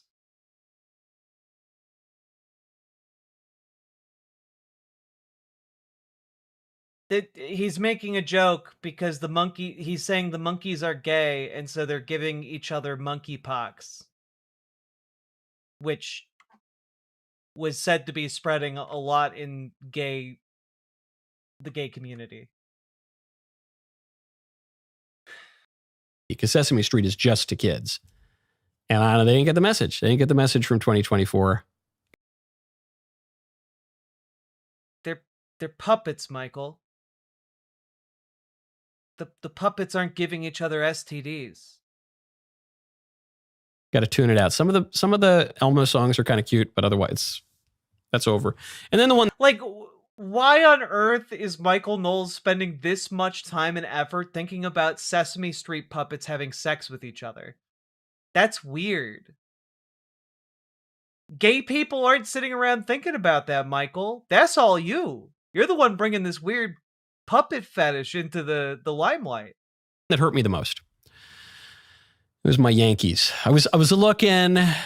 I said, okay, a lot of sports leagues are going to be pushing this, but baseball is one of the more normal sports leagues, one of the more conservative, one of the more normal. And I'm looking at some of the teams falling, and I say, no, please. I'm actually, Mr. Davies and I were refreshing our pages. No, please, not the Yankees, not the Yankees. No!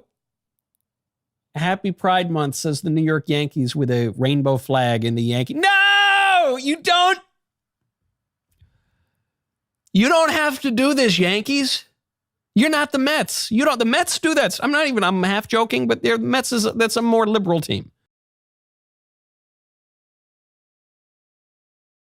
Imagine being this enraged about any corporation putting a rainbow on anything.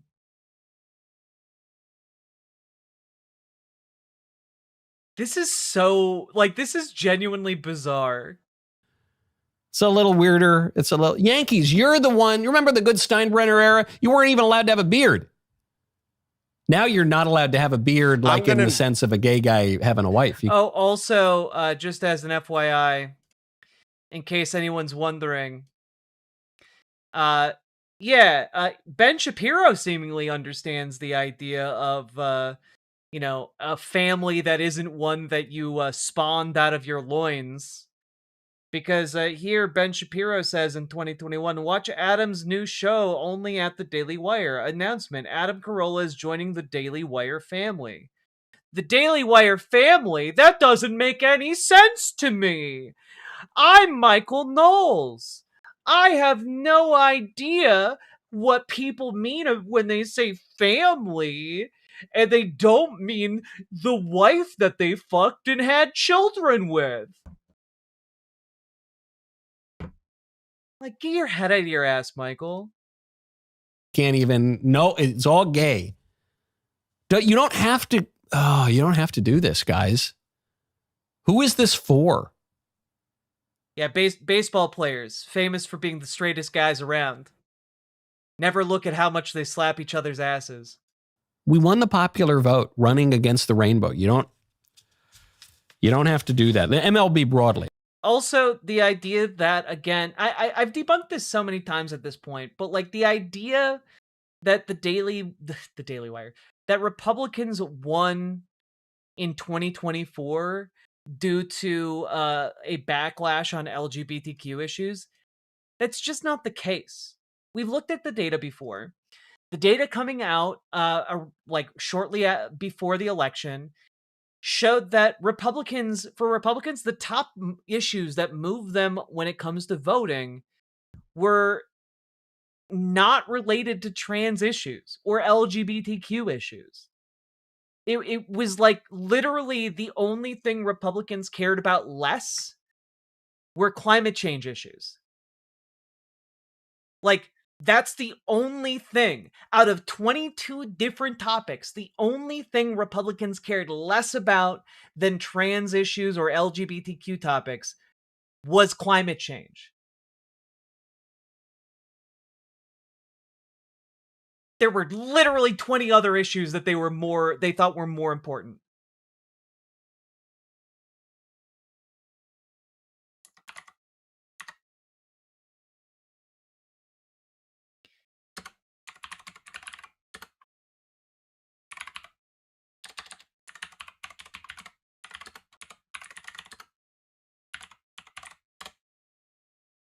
I mean, obviously it was the MLB that made them do this, but the MLB posts From the bleachers to the ball field. I shouldn't. This is very immature, but the ball field was what made me.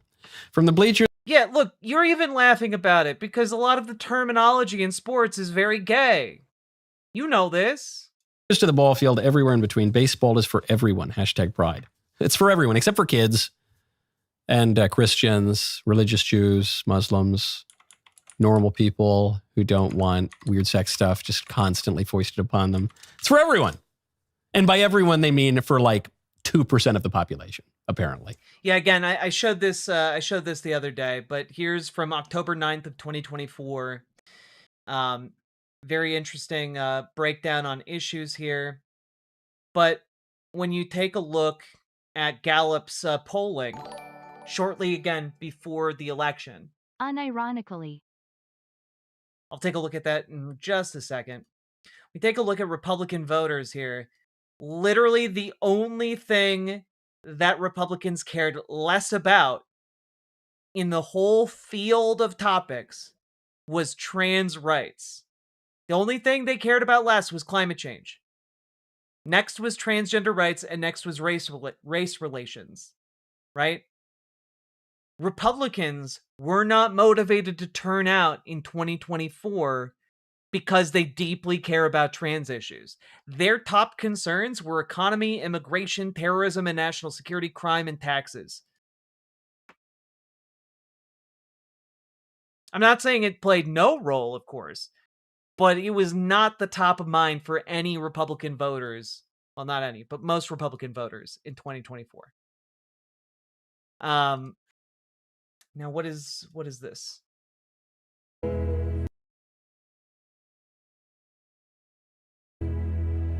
The rainbow belongs to God. God has a trademark on the rainbow, guys. It's true. It's true. There's been a divine litigation going on for centuries. I'm not going to go. When MLB got into BLM, they even put BLM, reversing MLB, on the pitcher's mounds during the year of our Floyd. I actually canceled my MLB subscription, and I did not watch baseball for years, other than occasionally if it was on at a bar or something. And then Weak. It's me, Bingo. Thank you for the $10 super chat. I don't know why it's not reading out, but I'll read it out anyway. People who don't want weird sex stuff hoisted upon them as he hoists things which he describes as weird sex stuff upon his viewers. I am certain it is a kink. What an asshole. Right? Like, this is the thing. No one is looking at the pride flag on a Yankees hat and thinking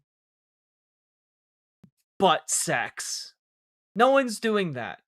That's just him. He's the one bringing that into this. Right? No one is looking at ball field and thinking, testicle field. Nobody is looking at two monkeys on Sesame Street thinking, yeah, they're gay, so they gave each other monkeypox. Nobody's doing that. This is all Michael projecting his own weird fucking hang-ups. Also, oh no, they put BLM on the pitcher mounds? The horror. How dare. And I was like, whatever, I gave up on my boycott. I like the Yankees too much. And then that is true. Conservatives see queer pride as inherently sexual, which is not the case. It is just a projection of insecurity by conservatives onto people dressing up in silly outfits. This isn't going to make me boycott it because it seems so lame and minimal and under duress, but it's so lame and minimal and under duress. You mean minimal like BLM being on pitcher mounds? You literally didn't watch the game for years because an acronym was on the fields? You don't have to do it. The tide is turning away from this stuff. Even the New York Times is admitting it. The New York Times, beautiful guest essay. We are sliding back into the Middle Ages. He printed it out. He loves it. Now, there is some truth to what he's saying here. Let me pull up the numbers here. I have them readily available. I hope so. Found it. Now, what is interesting here, this is from Gallup again. Here we have support among U.S. Adults for LGBTQ plus issues. So it does appear, oh no, support for same-sex marriage is slipping. Support for gay and lesbian relations is slipping. Support for changing one's gender as being morally acceptable is slipping. And the question is, why is this happening? And you wouldn't believe what is actually driving this. By you wouldn't believe it, I mean, of course you would believe it. It's the most obvious thing in the world. Basically, this is being driven in large part by the fact that Republicans previously hit like 45% approval of LGBTQ issues and then have since dropped down, 55%, have since dropped down to 35%. There's been like a shift of around 20% in the support among conservatives for LGBTQ issues. Now, why might this be? Well, it's probably because conservatives have spent to the tune of billions of dollars on advertising and messaging in order to convince conservatives that LGBTQ people are the devil. That's what happened. What happened was billionaires decided that the narrative was too favorable towards LGBTQ people, and in fact, working class people were better off fighting amongst each other instead of realizing that LGBTQ people and the rural conservative folks have a vested interest in aligning with one another to take down and make sure billionaires are taxed. But the slip in support is not among Democrats. Yeah, to a degree, it is slipping a little bit around independents, though not by that much. It's mostly driven by Republicans, and you can attribute that to the billions of dollars being spent, as well as to the algorithmic capture Republicans live in regarding LGBTQ issues. The way the algorithm on Twitter, for example, pushes libs of TikTok would be a great example. Which I say, don't threaten me with a good time. This is one of my favorite. It's not even predictions, it's wish casting being proven true.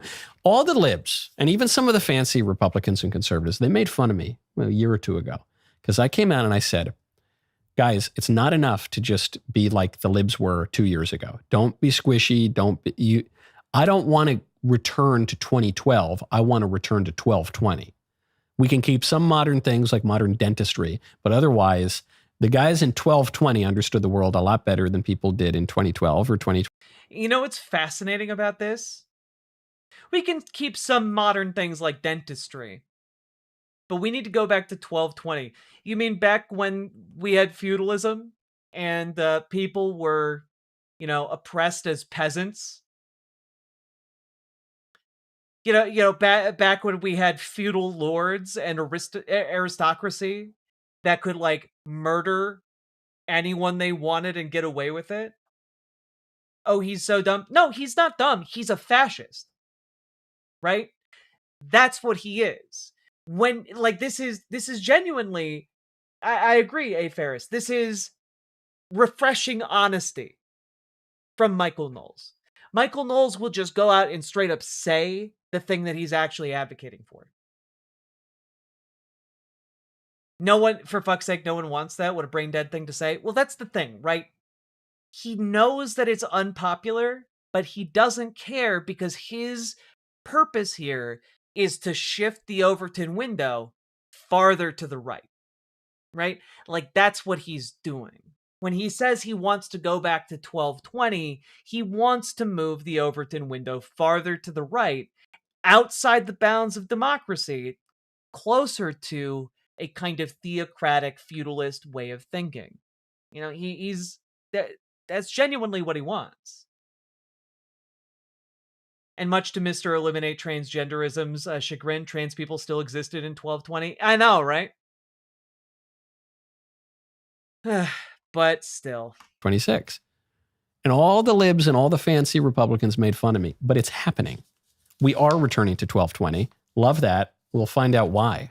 First, though, I want to tell you about Mizzen and Main. Go to mizzenandmain.com, use promo code Michael20. Folks, I absolutely love Mizzen and Main. And sometimes people are going to say they have to choose between what is comfortable and what looks really, really good. Well, you know what? There's actually a lane intersecting both. That is where Mizzen and Main finds itself. Mizzen and Main is classic menswear made with performance fabrics that look polished. Ah, okay. I just wanted to know what he was trying to hawk on his show.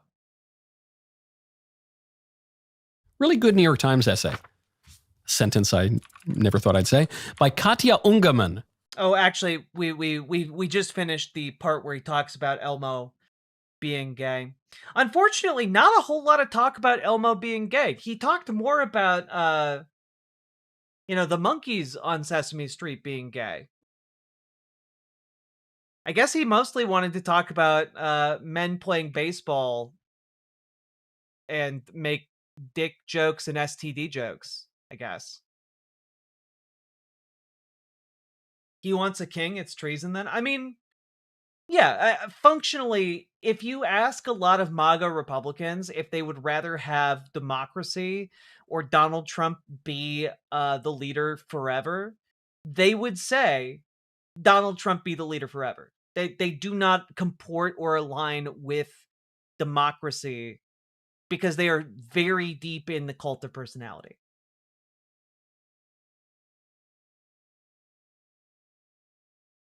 He could bring up the actual canonically gay couple from the show, Bert and Ernie, but no. Well, that's the thing, right? Like that's what kind of baffled me. I was waiting for him to talk about Bert and Ernie, and he didn't, which is odd. Because frankly, I've always thought Michael Knowles and Matt Walsh kind of have a Bert and Ernie thing going on, you know?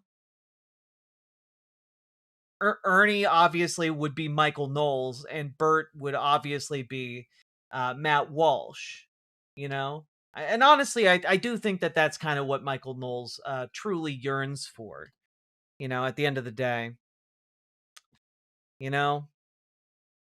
Sometimes I wish the elderly would just die. Very Ernie coded. Yes, Daddy. There we are. Even more Ernie coded. With that being said here, folks, that's Michael Knowles on gay puppets. And unfortunately, we had a very profound lack of gay puppet talk on this particular segment. But, you know, we'll always have this thumbnail where he never addresses if Elmo is LGBT. This is false advertising, Michael Knowles. And I think we all deserve a formal apology.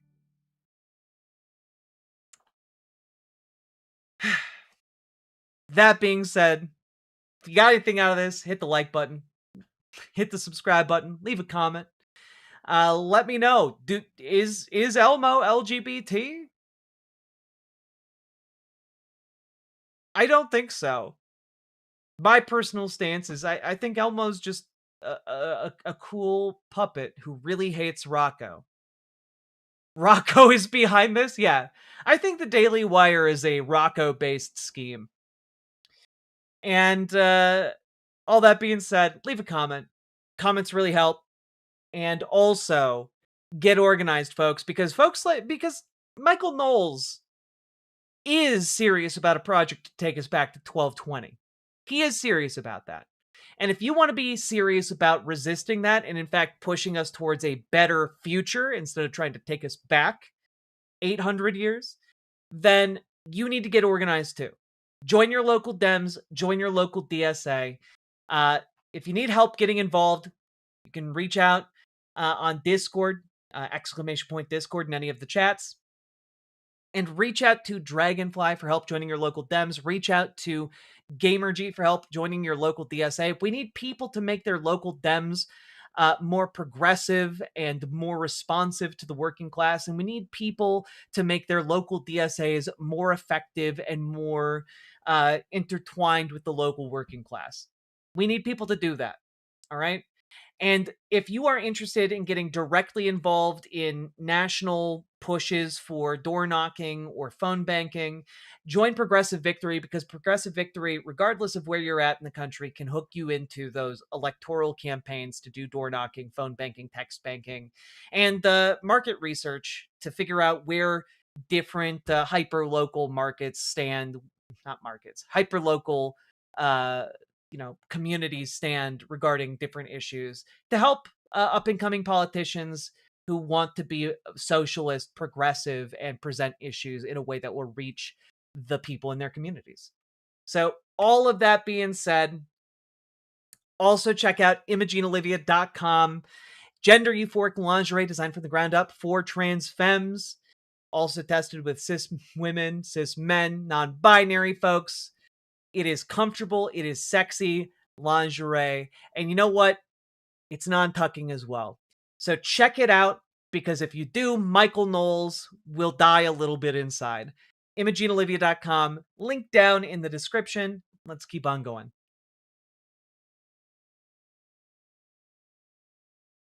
The lingerie gives you resistance to psychic damage. It's true. It's true.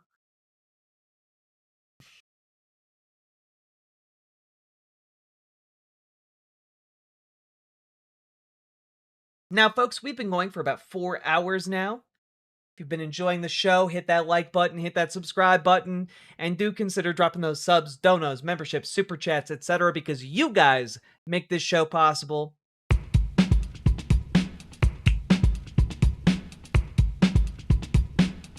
Go, go, go. Click a button, click a button, click a button, click the goddamn button, click a button, click a button, click a button, click the goddamn button, click a button, click a button, click a button, click the goddamn button, click a button, click a button, click a button, click the goddamn button, click a button, click a button, click a button, click the goddamn button, click a button, click a button, click a button, click the goddamn button, click a button, click a button, click a button, click the goddamn button, click a button, click a button, click a button, click the goddamn button, click button, click button, click button, click button, click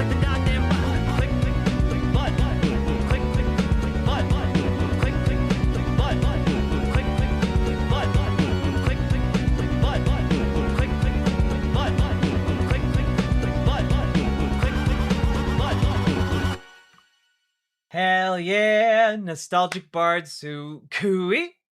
I think I said it right. 4 hours, time does indeed fly. This is the second stream of the day, too. And I do want to get to our next segment. I don't think we'll have time to get to Dave tonight. But my plan for tomorrow is to do Dave Rubin. Okay? We're going to do a Dave Rubin segment. And we're going to finish up the Jillian Michaels, Sam Cedar segment. That is my plan for tomorrow. But I do want to get through one additional segment tonight, because we got to talk about Donald Trump's collapse. And I think that that's important for a variety of reasons. Right?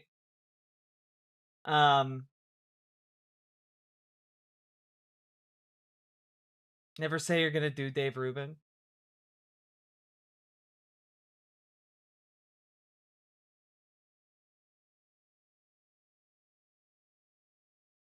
Finish the 2 humiliation rituals tomorrow. We'll see. Kuwa? Ah, gotcha. Damn it. I'll try and remember. All right.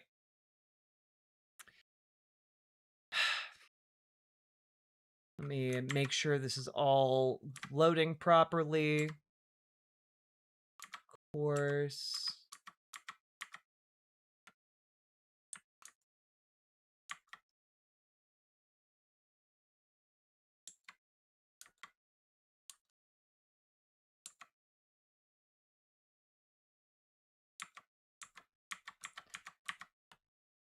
Actually, guys, I just saw the time. It is 3:30 in the morning, and I think I have to go to bed so that I can function tomorrow. Because I have to do some things during the daytime, and if I don't get enough rest, it is going to be excruciating. It is very late. So we will resume all of this tomorrow. Maybe I'll play some Mina the Hollower tomorrow as well. By the way, if you haven't, check out Mina the Hollower. It's fantastic. Michael Knowles or Matt Walsh, which is more dumb? Honestly, I think Matt Walsh is by far the dumbest one. I think Michael Knowles is smart-ish.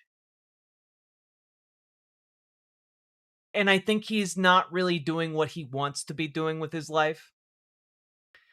And Matt Walsh is just a big dumb idiot. And he always has been. Like he's just too dumb to know that the Confederacy is dead.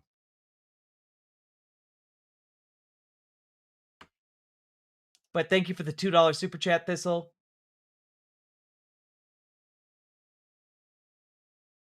And am I coming in at the end of stream? You are, Liz Galahad. I'm so sorry. I've fallen for deception. I'm sorry, Harold. I'm sorry.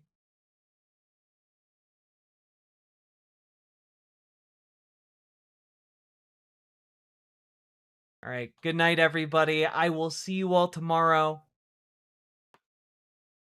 Get good sleep. Drink plenty of water. Move your body a little bit. And I'll see you next time.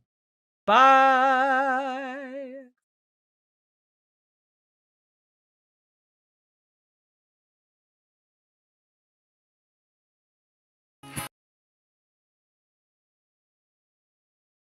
I live here on a Powderhorn Street, where ICE agents walk the beat, with a signing bonus $50,000. When we saw those vicious goons steal our neighbors from their rooms, we went out into the streets and yelled and hollered, "Come out, ye cowards, ICE! Peel away your grim disguise.